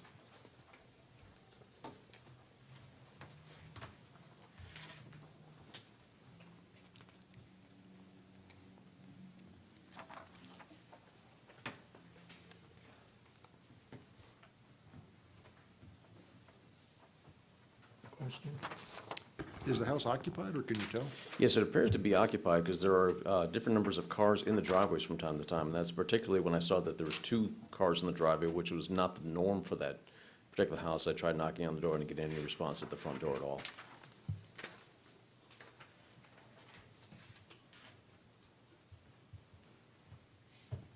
Any other questions?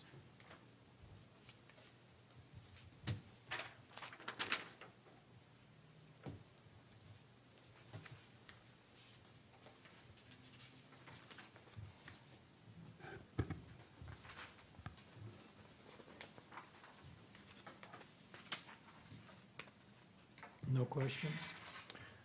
Call for a motion. Thank you. I'll make a motion. Mr. Allen? I'm hedging that. Based on the testimony of Code Compliance Officer Steve Buckland, presented to the board of this hearing, the documentary evidence received by the board, I make a motion that the board find Judy Flynn in case number 17-1607 to be guilty of violating sections 10-3-B and 8-102 subsection 13 subsection B of the city code, and give the respondents until December 13th to come into compliance with the code sections in question. If the property is not brought into compliance by that date, a fine of $100 per day shall begin to accrue on the day following the compliance date and continue to accrue until the date that the violator provides the city with evidence that the property has been brought into compliance. Do I have a second? Second. Second by Mr. Stats. Motion and second. Vote. All in favor? Aye. Opposed? No nays. I guess that we note that Mr. Lloyd was out of the room. Yeah, I did.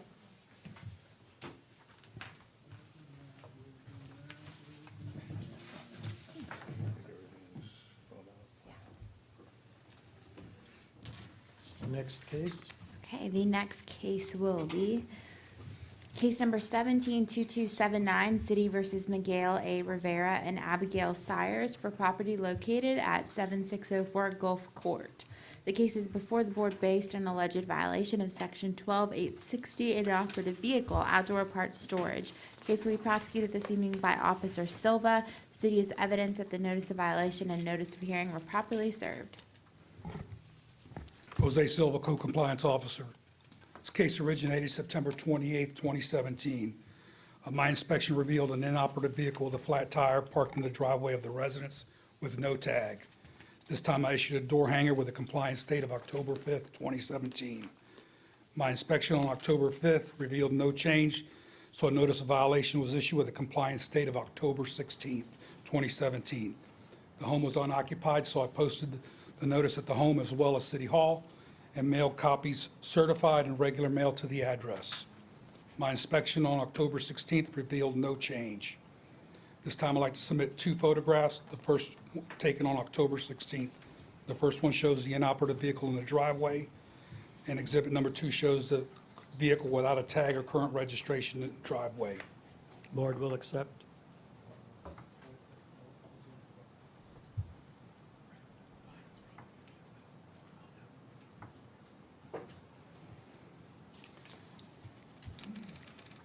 As of Monday, the residents did come into compliance. The vehicle has been removed from the property, so I'd like to submit an affidavit of compliance. Board will accept.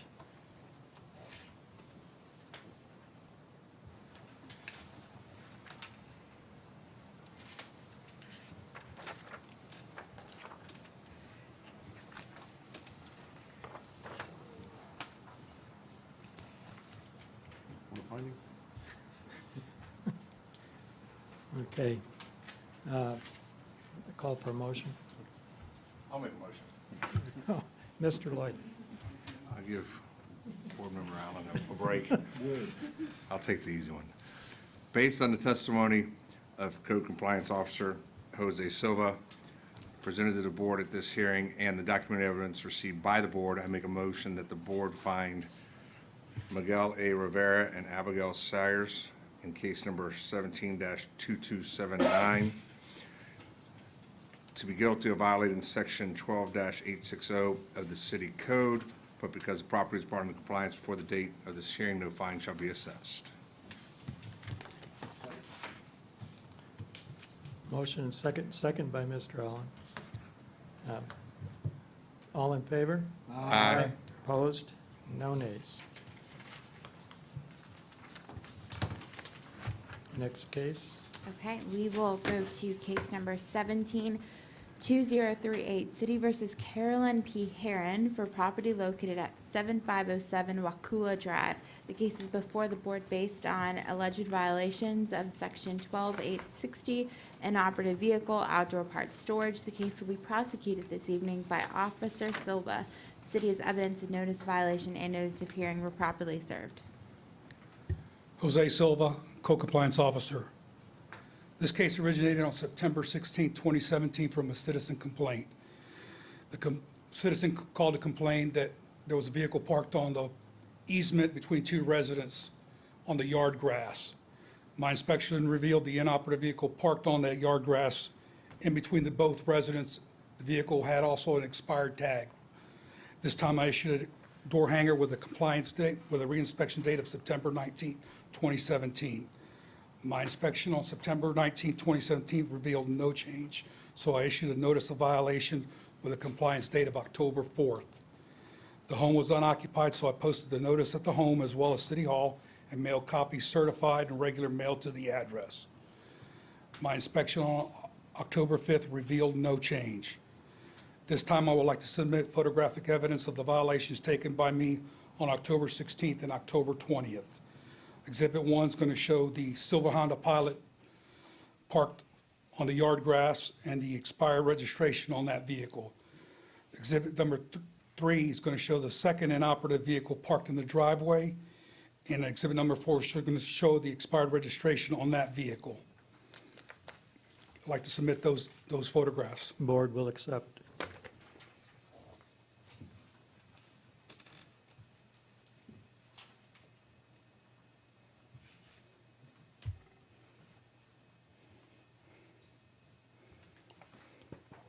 I have a question without seeing the photographs, but is the vehicle parked, it's parked between the houses, but is it parked?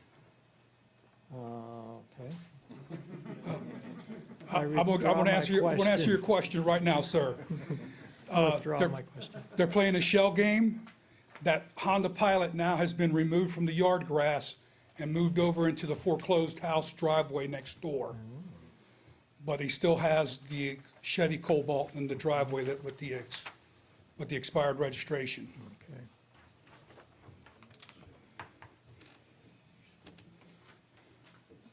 Well, I'm going to ask my question anyway. The vehicle, when it was parked, was it in the median between, or in front of the houses, or was it between the houses? It was actually in that easement between the houses, up against it, because the complainant that called it in was contracted by the mortgage company to cut the grass of the foreclosure home next door. He couldn't get his mower into the backyard. Okay. So it was that close up into, between both houses where he couldn't get his equipment into the backyard. Okay. So it wasn't wasn't parked between the houses. Well, my question was going to be, was it parked ahead of the front line of the buildings? Yeah, it was right up against it. Thank you.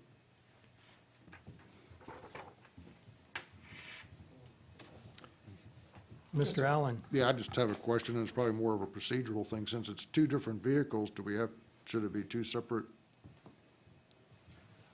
Kind of cases would be the right word, but Yeah, it's all happened under the same notice of violation. And the first notice of violation was brought because of the initial vehicle, and then since that, there's never been a time when there hasn't been an inoperative vehicle located on that property. I just didn't know if it needed, for every vehicle, it needed to be a separate thing or what, from a procedural standpoint. I actually, when I did the initial notice of violation, I looked at the Honda Pilot because that was my initial complaint. I noticed it when I went back to serve the notice of hearing, is when I noticed the second vehicle that I took a glanced at it in the driveway and noticed that it had the expired tag on it. I have a, Yeah, it was just more of a procedural thing. Yeah, so the question technically is, no, it's not necessary. I think you can maybe take that into consideration. You know, there's the 6 factors under the statute that you consider, and you could probably weigh that as one of those. okay, I have a question about. Sure. And anyone can answer this one. The question that I have is that in the vehicle, the Honda Pilot, is now parked in a foreclosed property's driveway. If you cited that, if you didn't know, knowledge is gold, if you didn't know that the Honda Pilot belonged to that house, you would be citing the foreclosed property. Yes, sir, I would. So where are we then? I'm in the process of trying right now to get a hold of somebody that's responsible for that property. And of course, it's in that foreclosure mode where it's a home that's in an estate. So the state still owns it, but the bank also has a foreclosure on it, and nobody's claiming ownership of it. So I'm trying to find who's actually has full possession, because the property appraiser has it estate of, but the bank actually has a foreclosure on it and a final judgment on it, but they haven't taken full title of the property. So in a scenario, legal scenario sense, that the car is parked in that other driveway, in the foreclosed property driveway, and if you cited it, then the case would come to the foreclosed property and not back to the owner of the good neighbor that's parking there. So he's endangering the neighbor. Correct. Scenario that I'm looking for is trying to get a hold of somebody that's actually responsible for that property and have them send a tow truck out and tow it off the property. That's the scenario I'm looking for. I mean, I think your concern is valid. I mean, you know, and the idea is you're supposed to be keeping, as the responsible property owner, you're supposed to be aware of what's happening on your property. So the fact that he's neglecting the property, and I say he, meaning the Foreclosed estate or property. to the property owner, non-gender specific, but, you know, that would be the reason for the finding, is that, you know, if you were keeping track of your property, you would know if there was a strange, Well, that's true. you know, unregistered vehicle parked in the driveway for weeks on end. But I agree, he's taking advantage, the property owner in this case is taking advantage of that situation. So what may end up happening, if he doesn't get any response, is we end up citing, you know, that property too, because that property is out of compliance, there's an inoperative vehicle on it. Would it be, knowing that this is going on, as we do now, and the city knows that the vehicle belongs to somebody else, what if you had the tow company come and haul the car away and let them go to impound and let it sit there? There are Can the city do specific that? rules about abandoned cars, and there are procedural things that you have to do, and I'm not totally familiar with all of those, but I think that towing it from a piece of private property might be an issue. But it doesn't belong there. It doesn't, you're right, it doesn't belong there. Yeah, I think what the city for sure can do, what the statute allows them to do, is cite the property and continue to apply pressure on both property owners. And the gentleman that's moved the car next door to that property is a renter at the problem property. So it's not the neighbor, he's a renter, so. So is the Carolyn is the owner of the property? This Yes. Carolyn Heron? And she lives in Texas. So, okay, so it's kind of the same scenario, only she's supposedly getting rent. Absentee landlord. Okay, thank you. Any other questions? Okay, call for a motion. Mr. Allen? I'll make a motion. Based on the testimony of Code Compliance Officer Jose Silva, and I'm going to throw Mr. Garding in there as well, presented to the board at this hearing, and the documentary evidence received by the board, I make a motion that the board find Carolyn P. Heron in case number 17-2038 to be guilty of violating sections 12-860 of the city code, and give the respondents until 12/13 to come into compliance. If the property is not brought into compliance by that date, a fine of $100 per day shall begin to accrue on the day following the compliance date and continue to accrue until the date that the violator provides the city with evidence that the property has been brought into compliance. Do I have a second? A second by Mr. Newkirk. A vote, all in favor? Aye. Opposed? Nay, no nays.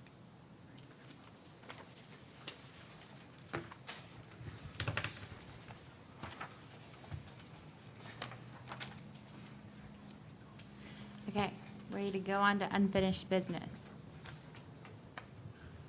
Case number 171519, City versus Elizabeth Graham and Sharon B. Callahan for property located at 10317 North 53rd Street. An affidavit of noncompliance for section 12860 and 1034 was submitted by Director Baroni dated October 12th, 2017. Case number 171592, City versus Timothy L. Madison for property located at 5301 Rainbow Drive. An affidavit of noncompliance was submitted for 103B by Officer Silva dated October 12th. 103B and section 12901. Case number 171667, City versus Berkeley Capital LLC for property located at 511 Carolyn Street. An affidavit of noncompliance for section 103B was submitted by Director Brony dated October 12th, 2017. Case number 171669, City versus Resi SFR Sub LLC for property located at 605 West River Drive. An affidavit of noncompliance for section 810213C was submitted by Director Brony dated October 12th, 2017. Case number 170956, City versus Juan Santiago for property located at 5217 Parade Street. An affidavit of compliance was submitted by Officer Buckland for section 12861B7 dated October 23rd. Case number 171658, Fadi Hamad for property located at 10318 Council's Way. The expiration of compliance is tonight at midnight. Case number 171963, City versus Ayman Osman and Asma Alzine for property located at 7442 Terrace River Drive. An affidavit of compliance was submitted by Officer Silva for sections 12860 dated November 8th, 2017. And that's all I have. Thank you.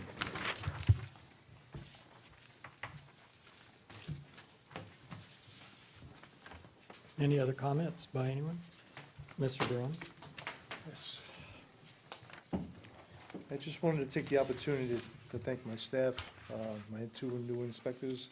They're doing a phenomenal job for the city, and I'm very proud of them, and they're doing a phenomenal job. So I also wanted to let you know that I had spoke to Mr. Stevenson, the city manager, probably about 2 weeks ago in reference to your monitors that are inside the chambers here. And I think that would, in the future, in the near future, we're going to display our photographic evidence. So not only do you get to see it, but as well as the people that are viewing at home. So I spoke to Brian this evening, and with my help with my city staff, we're going to put this into play probably either December or the first month of January of 2018. So that's where I think that'll be helpful to the people sitting in the audience as well. We still will continue to submit the affidavits of photographic evidence to the board. Okay? So, and also, I'd just like to extend a happy Thanksgiving to you and your family, and we'll see you back in December. Thank you. Thank you. Yes, Mr. Allen. Mr. Allen, you're a live one tonight. I mean, I tell you, it's a lack of social skills or something like that. I'm just curious, that, I think it was a mother and her daughter had come in a couple months ago about a roof issue over on West River from somebody they were renting from. I didn't know if you'd heard from them, or, Well, I was I out see it was there. non-compliant, but I was just kind of curious whether something was moving forward. They seem like such nice people. I thought we'd try to. Yes, I was actually out there with Amir, because there's other issues going on the interior of the property, of the structure. And so they just received a notice of violation today. In fact, I posted it at the property.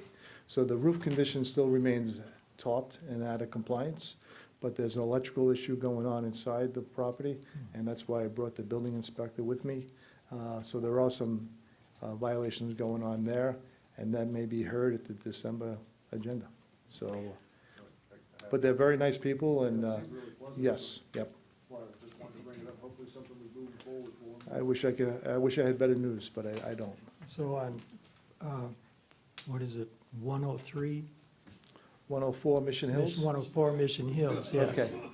Well, this I want week. to be 403. This week, I sat down with Amir Anisi, the building inspector, and we discussed two properties, which is 108 Holland.